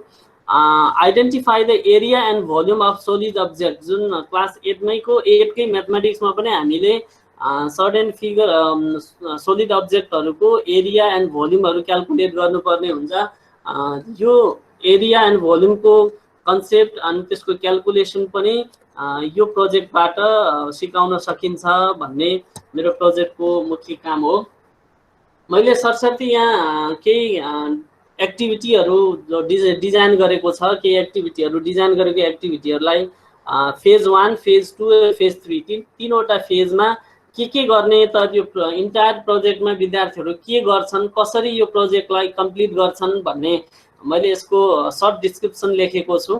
सबैभन्दा पहिला स्टुडेन्टलाई हामी के गर्दै छौं भनेर यो प्रोजेक्ट इन्टायर प्रोजेक्टको बारेमा भिजन क्लियर गर्नको लागि उनीहरुको मेन्टालिटीमा उनीहरुको मस्तिष्कमा एउटा चित्र बनाउनको लागि यो प्रोजेक्ट प्लानको बारेमा ओरिएन्टेसन जरुरी हुन्छ।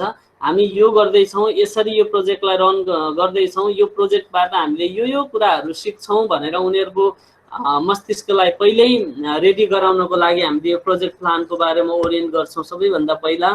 त्यसपछि share the idea about the mushroom farming through teacher or local कम्युनिटीमा एक्सपर्टहरु एभाइलेबल छन् भने विशेष गरेर यस्तो खाले प्रोजेक्टहरु रन गरिरहँदा लोकली एभाइलेबल रिसोर्सेसहरुबाट हामी प्रोजेक्ट रन गर्नुपर्ने हुन्छ। त्यसकारण गर्दा लोकली एभाइलेबल हुने एक्सपर्टहरुको पनि सहायता लिन सकिन्छ। एक्सपर्टहरुलाई बोलाएर टिचरले मसरुम कल्टिभेसन यसरी गर्न सकिन्छ भनेर क्लासमा दिनु भन्दा कुनै एउटा जेटीए अथवा मसरुम कल्टिभेसनसँग तालिम लिएको एउटा कुनै एक्सपर्टलाई बोलाएर उसको थ्रु क्लास लिन सक्यौं भने त्यो चाहिँ अलिकति अथेन्टिक हुन सक्छ विद्यार्थीहरुलाई। त्यो भनेर हामी एक्सपर्टको हेल्प लिन सक्छौं यहाँनिर। अनि लोकली अभाइलेबल मसरुम फार्महरु भिजिट गराउन सक्छौं, फिल्ड भिजिट गराउन सक्छौं। यो हामीले फर्स्ट फेजमै काम गर्न सक्छौं। Identify the different types of mushroom among the world which is suitable to grow in our climate through the internet। मैले अघि नै भनेको थिएँ डिजिटल लिटरेसीको डेभलपमेन्ट कसरी गराउन सकिन्छ, डिजिटल लिटरेसीलाई कसरी लिने त यो प्रोजेक्टमा भन्दाखेरि हामीसँग एभाइलेबल भएको रिसोर्सेसहरुबाट तपाईको इन्टरनेटको प्रयोग गरेर वर्ल्ड वाइड कुन खाले मसरुमहरु कल्टिभेट हुँदो रहेछ अथवा त्यो विश्वमा पाइने विभिन्न जात प्रजातिका मसरुमहरु मध्ये कुन प्रजातिका मसरुमहरु हाम्रो इन्भाइरोमेन्टमा सुटेबल हुन्छ होला भन्ने कुराको खोज गर्न सक्छन्। विद्यार्थीहरुलाई ग्रुप डिभिजन गरिसकेपछि group of students prepare a written plan or periodical plan of mushroom farming यहाँ चाहिँ कोलाबोरेसन एन्ड कम्युनिकेसन स्किलको डेभलप गर्नको लागि पनि यो जरुरी छ। ग्रुपमा विद्यार्थीहरू बसेर अब हामी यो कुरा विश्वमा यो खाले मसरुमहरू पाइन्छ, हाम्रो क्लाइमेट अनुसार हाम्रो इन्भाइरोमेन्टल फ्याक्टरलाई हेर्दाखेरि हाम्रो यो लोकल कम्युनिटीमा यो खाले के अरे यो मसरुमहरू कल्टिभेट गर्न चाहिँ उपयुक्त हुन्छ भन्ने कुरा पत्ता लगाइसकेपछि उनीहरू पेरिडिकल प्लान ग्रुपमा बसेर प्लान बनाउन सक्छन्। एक आपसमा छलफल गरेर आज यो गर्ने, भोलि यो गर्ने, पर्सि यो गर्ने, अथवा डे 1 डे 2 डे 3 को डिटेल प्लान विद्यार्थीहरूलाई नै बनाउन लगाइयो भने त्यहाँबाट पनि विद्यार्थीहरूले कोलाबोरेसन कम्युनिकेसन स्किल पनि त्यहाँ सिक्न सक्छन्। अनि group of student prepare slide presentation about the ways of mushroom farming in different, अब जस्तै मैले अघि माथि के भनिरहेको छु वर्ल्ड वाइड भनिरहेको छु, अब त्यो अलिकति ठुलो एरिया लिनुभन्दा के अरे स्टडी गरिरहँदाखेरि ठुलो एरिया लिँदाखेरि विद्यार्थीहरूले के गरौँ भन्ने पनि हुनसक्छ। त्यसको लागि त्यस्तो समस्या आयो भने हामी केमा सीमित रहन सक्छौँ भने हाम्रो सार्क कन्ट्रीहरूको कन्डिसन हेरौँ न त भनेर त्यहाँ सीमित पनि हुन सक्छौँ। त्यसकारण मैले सार्क कन्ट्रीहरूको मसरुम फार्मिङको हिस्ट्री लिन सक्छौँ। त्यहाँ चाहिँ कसरी मसरुम कल्टिभेट गर्दा रहेछन् भन्ने कुरा चाहिँ विद्यार्थीहरूले स्टडी गरेर त्यसको स्लाइड प्रेजेन्टेसन क्लासमा गर्न सक्छन्, गराउन सकिन्छ। हामीले collect some information about the environmental requirement, जस्तो भनौँ न यो मसरुमको लागि यो खाले मसरुम हाम्रो लागि उपयुक्त छ भनेपछि हाम्रो माटोमा अथवा हाम्रो इन्भाइरोमेन्टमा यो खाले मसरुम उपयुक्त हुन्छ भन्ने इन्फर्मेसन भइसकेपछि उनीहरूले के गर्न सक्छन् भने अब त्यो मसरुमको लागि कस्तो खाले टनल बनाउने, त्यहाँभित्रको टेम्परेचर कति मेन्टेन गर्ने, कसरी यो कुन खाले इन्भाइरोमेन्ट चाहिँदो रहेछ भन्ने कुराको इन्फर्मेसन पनि उनीहरूले कलेक्ट गर्न सक्छन्। अनि मसरुमको मेडिसिनल बेनिफिट चाहिँ के हुन सक्छ, मेडिसिनको रूपमा मसरुमलाई कहाँ कहाँ कसरी प्रयोग गर्न सकिन्छ, यसको न्युट्रिसनल भ्याल्युजहरू के हुन सक्छ भनेर यसको बारेमा पनि विद्यार्थीहरूले इन्फर्मेसन कलेक्ट गरेर प्रेजेन्ट गर्न सक्छन्। र यो प्रोजेक्टको सेकेन्ड फेजमा आइपुग्दाखेरि यहाँसम्म आउँदा हामी केही मसरुम कल्टिभेसनको लागि केही थ्योरिटिकल प्लानहरू बनाउन सक्छौँ, थ्योरिटिकल नलेजहरू लिन सक्यौँ भने सेकेन्ड स्टेजमा आएर विद्यार्थीलाई के गर्न सकिन्छ भने मसरुम कल्टिभेसनको लागि फिल्डमा उतार्ने काम गर्न सकिन्छ। Collect some investment loan from the school or self, अब यो कन्डिसनल भनेको छु मैले, कतिपय ठाउँमा विद्यार्थी आफै पनि सर्टेन अमाउन्ट कलेक्ट गरेर इन्भेस्ट गर्न सक्ने स्थितिमा हुन्छ भने कतिपय अवस्थामा विद्यार्थी आफै सक्दैन भने स्कुलले सानो रूपमा इनिसिएसन लिएर स्कुलको तर्फबाट एज अ लोन विद्यार्थीहरूलाई उपलब्ध गराएर पनि प्रोजेक्ट गराउन सकिन्छ। मसरुम फार्मिङको लागि केही लोन लिने, त्यसपछि मसरुम कल्टिभेसनको लागि इन्भाइरोमेन्टल फ्याक्टरको माथि स्टडी गरिसकेका हुन्छ, त्यसको लागि कुन खाले टनल बनाउने भनेर टनल बनाउन सक्छन् उनीहरूले। बिउ कुन जातको कुन प्रजातिको बिउ लिएर ल्याउने भन्ने कुरा पनि इन्फर्मेसनमा माथि लिइसकेका हुन्छन्, त्यो अनुसारको उनीहरूले बिउ कलेक्ट गर्न सक्छन्।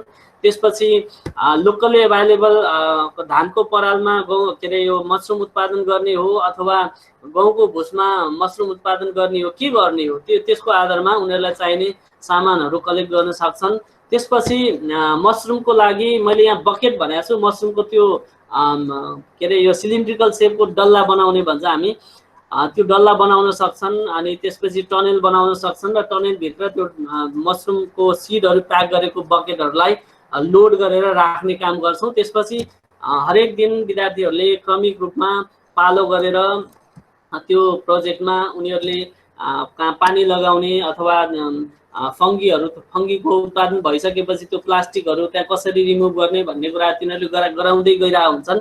त्यसपछि थर्ड फेजमा आइसकेपछि सेकेन्ड फेजमा के गर्छौँ भने हामीले कम्प्लिटली मसरुमलाई चाहिँ उत्पादनमुखी बनाएर मसरुम उत्पादन गर्ने काम गर्छौँ।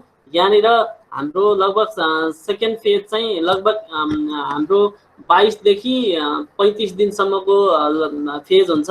यो फेजमा विद्यार्थीहरू अलिकति एक्टिभली सुरुका केही दिनहरूमा एक्टिभली काम गरे पनि त्यसपछि आफ्नो दैनिक रूपमा काम गर्ने कामहरू, दैनिकी आफ्ना कोर्स कन्टेन्टका कुराहरू दैनिक रूपमा पढ्दै गरेर यसलाई चाहिँ आफ्नो लेजर टाइममा पनि यो काम गर्न सक्छन्। त्यसपछि थर्ड फेजमा आइसकेपछि फेरि यो प्रोजेक्टले अर्कै रूप लिन सक्छ लिन्छ।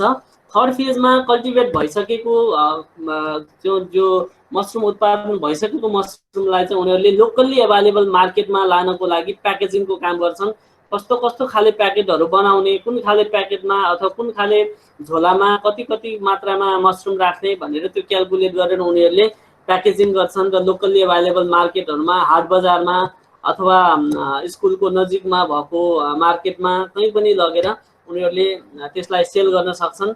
सेल गरिसकेपछि उनीहरूसँग सर्टेन इन्भेस्टमेन्ट छ नि त स्टार्टिङमा सर्टेन इन्भेस्टमेन्ट छ भने अन्तिममा उनीहरूको फुल्ली फाइनल्ली इन्कम कति भयो त्यो इन्कमको आधारमा र सुरुको इन्भेस्टमेन्टको आधारमा प्रफिट भयो अथवा लस भयो के भयो भन्ने कुरा चाहिँ उनीहरूले त्यो इन्टायर डिटेल यो के अरे यो मसरुम कल्टिभेट भइसकेपछि मसरुम बेचिसकेपछि आएको अन्तिममा उनीहरूले प्रफिट भयो अथवा लस भयो भन्ने कुरा क्यालकुलेट गर्न सक्छन्।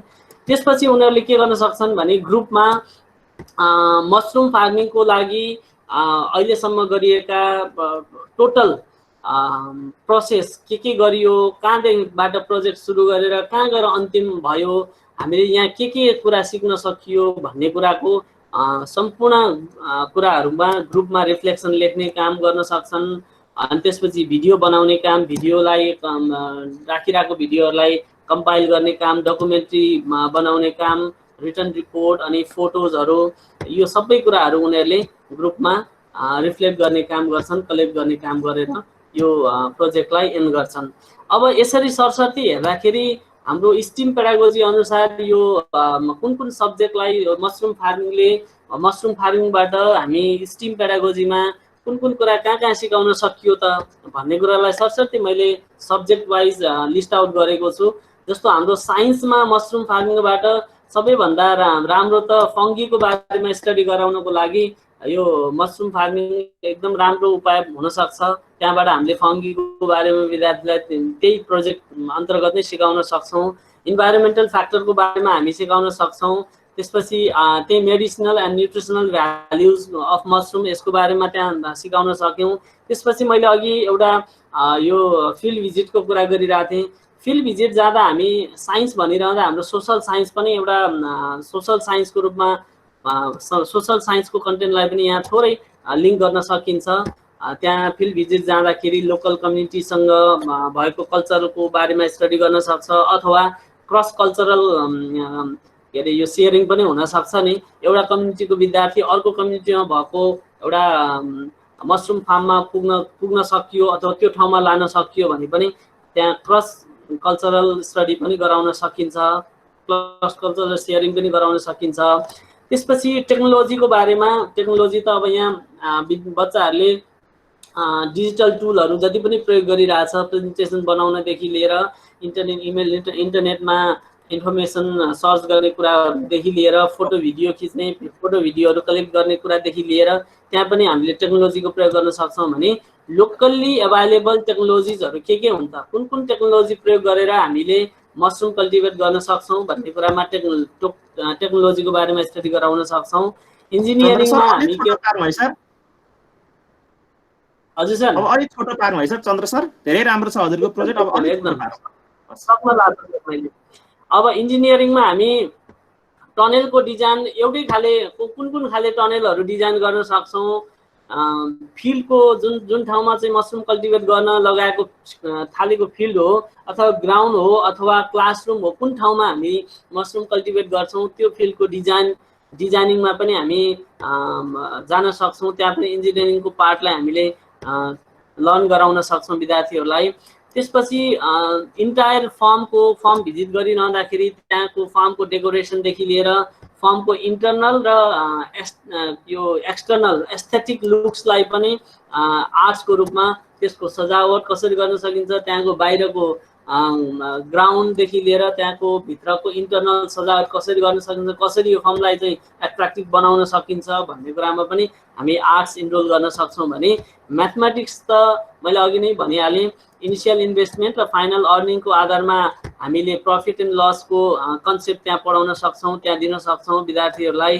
अनि यो स्केलको आधारमा भनौँ न लो स्केल इन्भेस्टमेन्ट र लार्ज स्केल इन्भेस्टमेन्टको आधारमा कुन स्केलको इन्भेस्टमेन्ट गर्यो भने कतिसम्म अर्निङ गर्न सक्दा रहेछौँ भन्ने कुरो त्यो एनालाइटिकल पार्टको क्यालकुलेसन पनि गर्न सक्छौँ, त्यो गर्न सक्छौँ। त्यसपछि मसरुमको त्यो बकेट टनेल को एरिया डाइमेन्सन मेजर गर्नेदेखि लिएर एरिया मेजर गर्ने, टनेलको भोल्युम मेजर गर्ने, यो पार्ट पनि हामी म्याथमेटिक्समा लिङ्क गर्न सक्छौँ।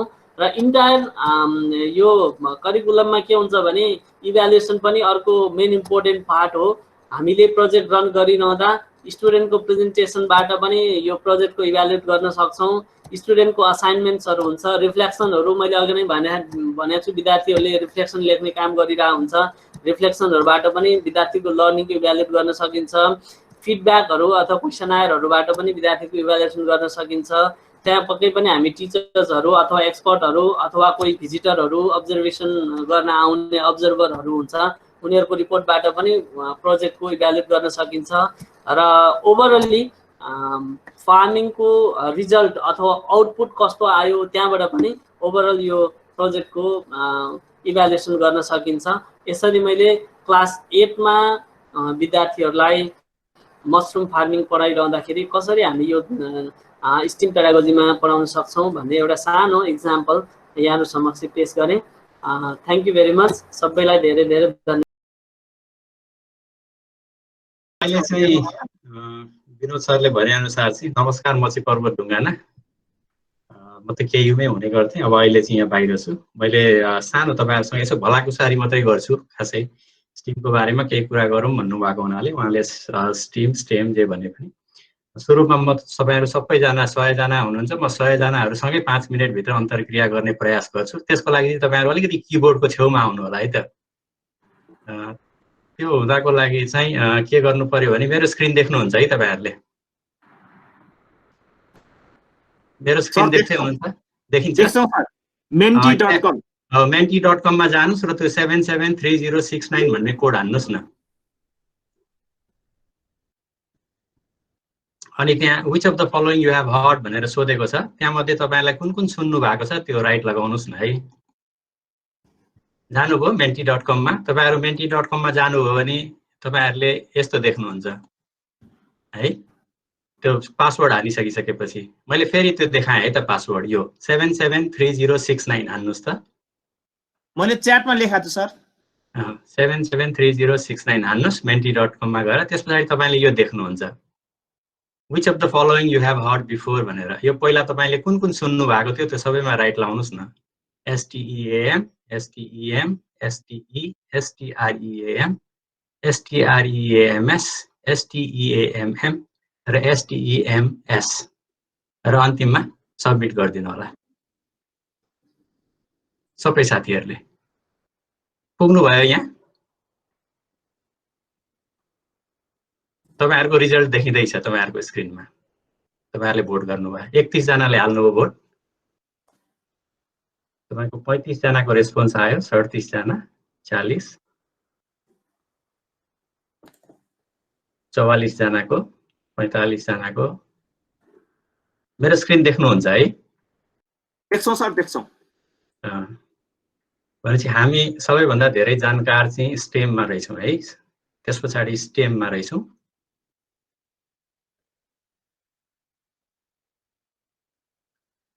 एकछिन है त, म अलिकति पछि कल गर्छु ल, म अहिले क्लासमा छु ल,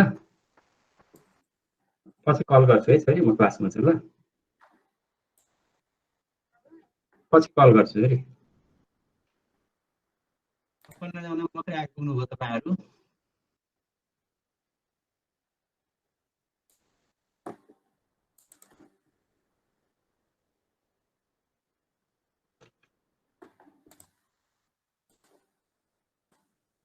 ठिक छ, साथीहरूलाई जान अप्ठ्यारो भएको त छैन?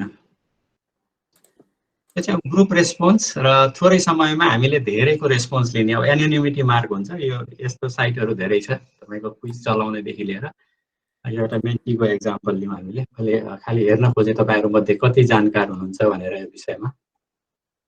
हामीले 62 जनाको रेस्पोन्स पायौँ।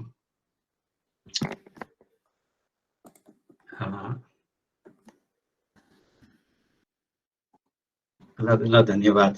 यसमा फेरि पनि हामी जाउँला, एकचोटि फेरि पनि अर्कोचोटि हामी जान्छौँ। अब मैले तपाईँहरूलाई यता बोलाएँ र मैले एउटा सानो तपाईँहरूलाई चाहिँ स्टोरी सुनाउन मन लाग्यो मलाई है। मैले धेरै प्रिपेयर गरेको छैन। मैले स्टोरी के सुनाउन लाग्यो भने वर्ल्डको सबैभन्दा राम्रो टफेस्ट स्टिल एक्सपोर्टर, संसारको सबैभन्दा राम्रो बलियो स्टिल बनाउने देश भनेको जापान हो र जापानले सबैभन्दा बढी स्टिल निर्यात गर्छ। अब एउटा अचम्मको कुरो के छ भने जापानमा स्टिल खानी छैन, त्यहाँ फलाम खानी पनि छैन, तर उसले के गर्छ भने कहीँबाट ल्याएको स्टिललाई उसले रिइन्फोर्समेन्ट गर्छ। त्यहाँ के गर्छ उसले भने स्टिलको भोल्युम, फलामको भोल्युम कति हुनुपर्ने हो, स्टिलको थाल थाहा छ नि तपाईँलाई, पातलो भइकन पनि बलियो हुन्छ नि, त्यही पातलाइमा हामीले फलाम बनायौँ भने हुँदैन। तर त्यसमा केही इन्ग्रेडियन्ट मिक्सचर प्रोसेस होला, त्यसमा त्यो प्रक्रियाले त्यसलाई चाहिँ स्टिल बनाउने हो त्यो। र सबैभन्दा राम्रो स्टिल पाउने र सबैभन्दा राम्रो स्टिल बढी निर्यात गर्ने देश चाहिँ जापान हो, जहाँ स्टिल बन्दैन। अब यो चाहिँ मैले यो किन भनिरहेको भने चाहिँ यो स्टिम भन्ने चिज चाहिँ कस्तो रहेछ भने हामीले दैनिक जीवनका लागि वस्तुगत हिसाबमा हेर्नु होला है त। मैले बुझेको कुराहरू चाहिँ अब्जेक्टिभ चिजहरूमा भ्यालु एड गर्ने, हामीसँग भइरहेको चिजहरूलाई अझ राम्रो कसरी बनाउन सकिन्छ। स्टिम एजुकेसन भनेपछि हाम्रो कन्स्ट्रक्टिभिस्ट एप्रोच चाहिएला, तर स्टिमको प्रडक्ट र स्टिमको बेसिस भनेको चाहिँ कुनै हामीसँग भइरहेको चिज छ त्यसको इफिसियन्सी एड गर्ने, रियल टाइममा अब्जेक्ट कसरी राम्रो बनाउने, कसरी राम्रो बनाउन सकिँदो रहेछ, इफिसियन्सी कसरी एड गर्न सकिँदो रहेछ, यसलाई व्यवहारिक ढङ्गले वस्तुगत उत्पादन गर्दाखेरि यसलाई अझ बढी सक्षम कसरी बनाउन सकिँदो रहेछ भन्ने विधा चाहिँ स्टिम रहेछ है। अब यो कुरोलाई हामीले विद्यार्थीलाई सुरुमा पढाउन सक्यौँ भने हामी स्टिम एडुकेटर भयौँ। हामी स्टिम एडुकेटर राम्रो भयौँ भने राम्रा स्टिम प्रोफेसनल निस्किँदा रहेछन् र तिनीहरूले राम्रो वस्तु उत्पादन गर्दा रहेछन्। अब अहिले स्टिम किन आइरहेको रहेछ त, बढी बढी स्टिम हामी किन भन्दा रहेछौँ भन्दाखेरि गएको 5 वर्षको अध्ययन 2015 देखि 2020 सम्मको अध्ययनले के देखाउँदो रहेछ भने यो चाहिँ कुन कुन क्षेत्रमा रोजगारीहरू बढ्दैछ भनेर गरिएको अध्ययनमा हेर्दाखेरि चाहिँ 7% देखि लिएर 30%, 30%, 7 to 30% चाहिँ 5 इयर्समा अनप्रेसिडेन्टली कहिले पनि 7% भन्दा घटी भएको छैन। कुनै साल 30% सम्मको जब मार्केट चाहिँ 2015 देखि 20 सम्म बढिरहेको छ र फ्युचर प्रोजेक्सन के हो भने यो चिज बढी नै रहन्छ, अझ 10 वर्षसम्म चाहिँ यसको प्रोजेक्सन बढ्छ भन्ने भएको हुनाले हामीले स्टिममा इन्भेस्ट गर्नुपर्ने कुरा देखिएको हो। यो मैले तपाईँलाई झलक्क यो स्टिम स्ट्राटेजीको बारेमा अलिकति एउटा देखाउँछु, एउटा क्लासरुम स्ट्राटेजी स्टिम कसरी पढाउने भन्ने स्क्याम्परको बारेमा है। अनि त्यस पछाडि यसको डिजाइनको कुराहरू अलिकति गरौँला समय रहेछ भने। त्यस पछाडि मैले फेरि तपाईँलाई चाहिँ अर्को कोड हान्न लाएँ त्यही menti.com मै, अर्को कोड 75543 हान्नु होला त। फेरि menti.com मै जानु होला र अर्को कोड हान्नु होला 75543।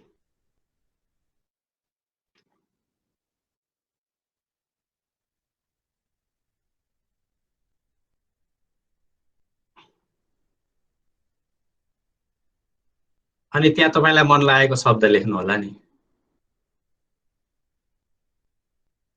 तपाईँले स्टिम भन्दा के बुझ्नुहुन्छ भन्ने कुरा चाहिँ यहाँ एउटा वर्ड हालिदिनु होला है, स्टिम भनेको के हो भनेर। तपाईँलाई जे लाग्छ त्यही। यस्तै अर्को तपाईँलाई के लाग्छ हैन, अर्को के लाग्छ तपाईँलाई त्यस्तै चाहिँ हाल्नु होला। 3टासम्म हाल्न पाउनुहुन्छ, तपाईँले आफूलाई बेस्ट लागेको 3वटाहरू हाल्नु होला।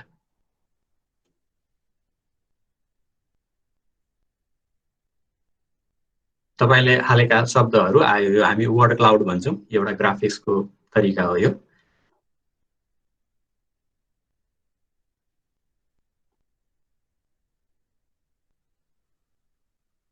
तपाईँहरू 17 जना 18 जनाले रेस्पोन्स गरिसक्नुभयो।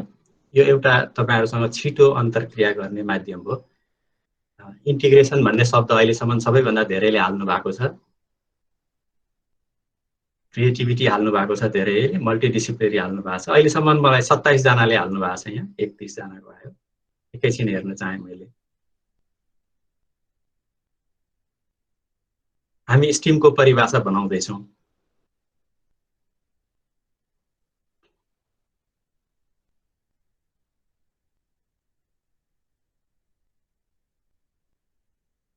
यहाँ मैले कन्सिस्टेन्टली इन्टिग्रेसन, मल्टिडिसिप्लिनरी र पेडागोजिकल एप्रोच, इनोभेसन भन्ने चिज चाहिँ क्रिएटिभिटी, साइन्स चाहिँ अलिकति डोमिनेन्ट धेरैजनाले हाल्नु भएको देखेँ। अरूमा धेरैले सफ्ट स्किलहरू पनि हाल्नु भएको छ।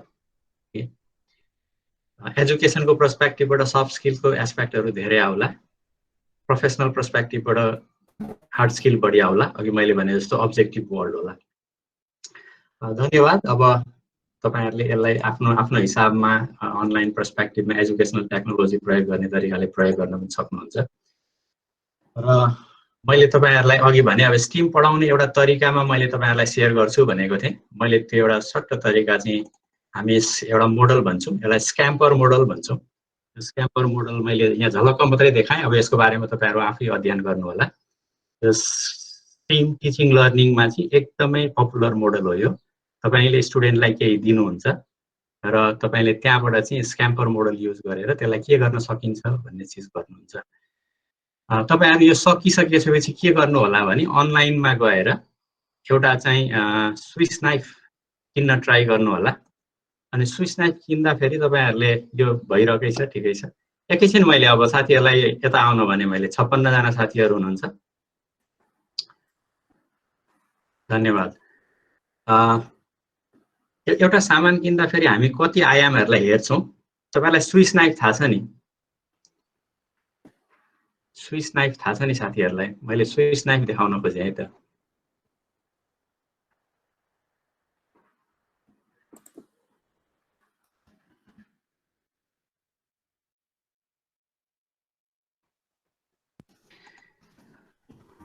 यो स्विस नाइफ हेर्नुस् न, सुनिदैछ हैन सरहरु? सर सुनिदैछ। यो स्विस नाइफमा चाहिँ के चीज थप्दा ठिक हुन्छ होला जस्तो लाग्छ तपाईहरुलाई? एउटा के चीज अपुरो छ नि अथवा कुनै चीज हटाउने जस्तो लाग्छ नि? जस्तो मैले झट्ट हेर्दाखेरि अब स्विस नाइफ धेरै चीज गरिरहेको छ यसले। अहिलेको आवश्यकतामा यसमा टर्च रहेन रहेछ के, बत्ती रहेन रहेछ।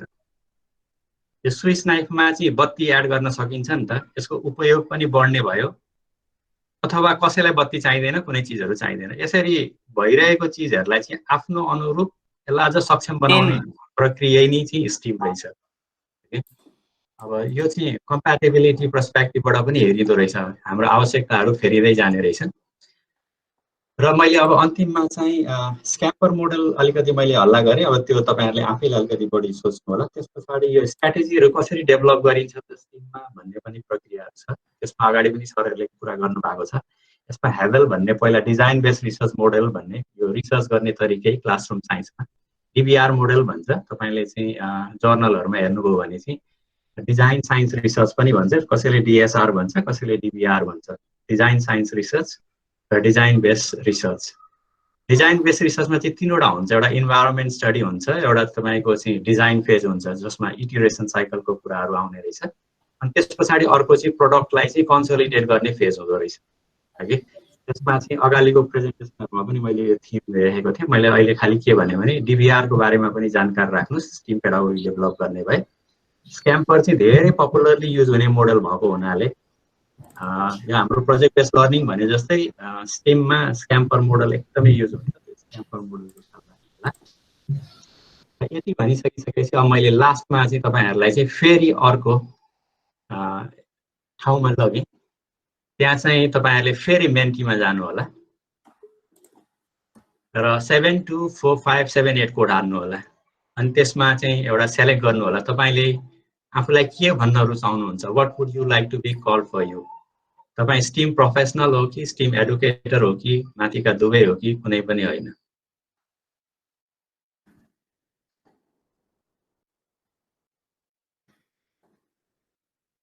मैले एकछिन देखाइन किनभने इन्फ्लुएन्स होला। तपाई कुन चाहिँ हो सबमिट गर्नु होला है।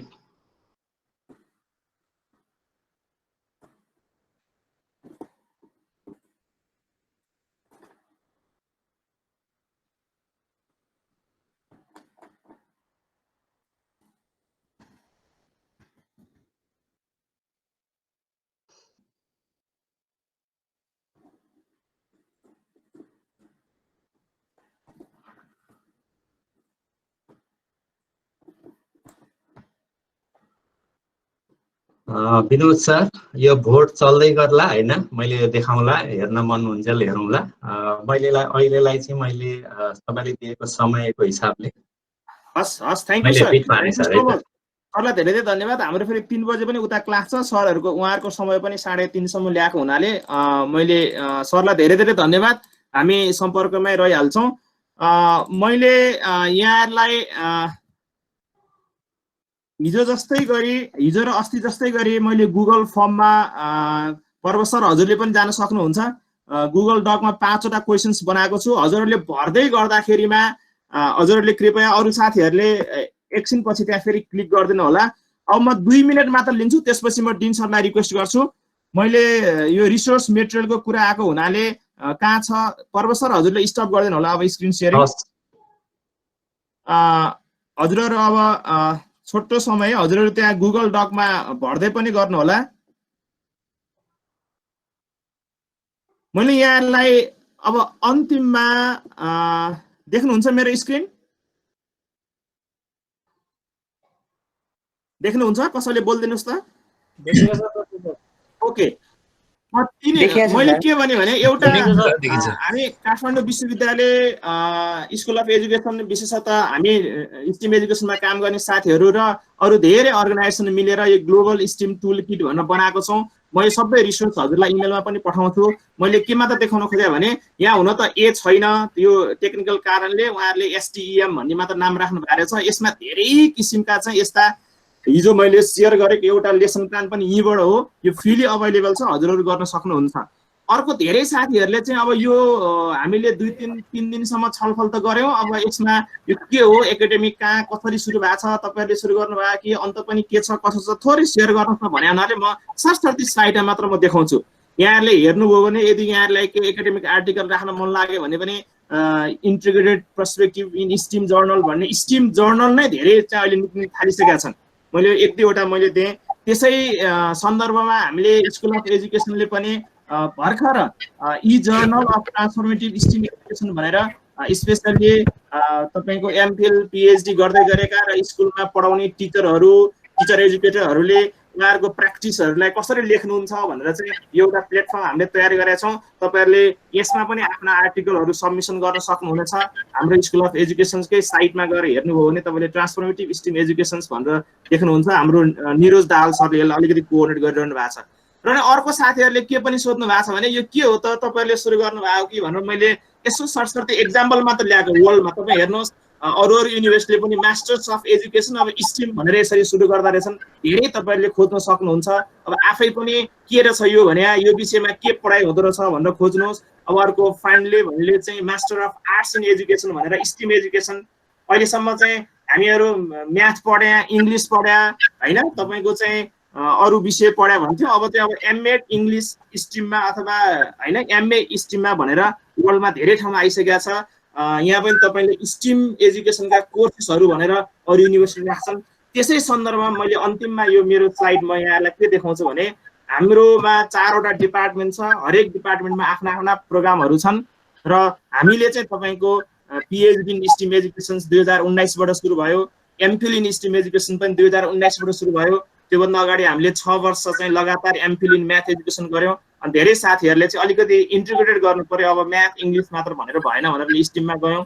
यो फेस टु फेस र ब्लक दुइटै मोडमा छ। हामीले एमएड इन म्याथ एजुकेसन सुरु गरेको, अनलाइन पनि छ, फेस टु फेस पनि छ।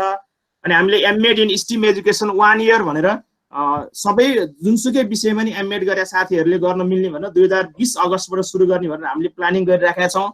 र हामी सँगसँगै एमएड इन आइसिटी एजुकेसन पनि सुरु गर्नुपर्छ भनेर हामीले सोच गरिरहेका छौँ। यो चाहिँ अलिकति प्रोग्रेसमा छ।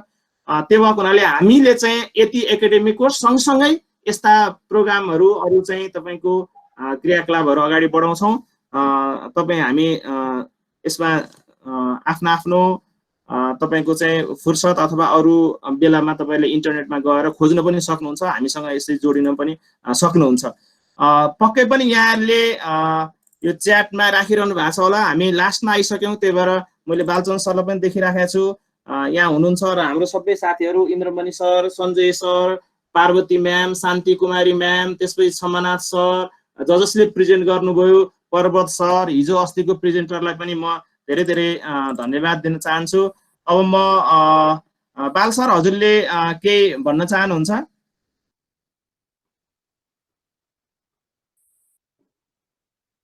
उत्तरीमा भन्छु अब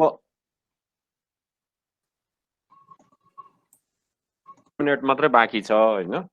हजुर धेरै धेरै धन्यवाद यहाँहरू सबै आइदिनु भयो। यो यहाँहरूको सक्रिय सहभागिता जसले चाहिँ हामीलाई हाम्रा अरू एक्टिभिटीहरू सञ्चालन गर्नलाई अझ धेरै उत्साह थपिएको छ। र अहिले मलाई जहाँसम्म लाग्छ तपाईहरु सबैले यदि दुई तीनवटा प्रोजेक्ट क्रिएट गर्नुभयो र ती सबैलाई एक ठाउँमा जम्मा गरियो भनेदेखि एक हिसाबले भन्यो भने एउटा रिसोर्स पनि तयार हुन्छ र यहाँहरूले त्यसमा हामीलाई सहयोग गर्नु नै हुन्छ। र आगामी दिनमा पनि हामी यी एक्टिभिटी चाहिँ अब नियमित रूपले चलाउँछौँ।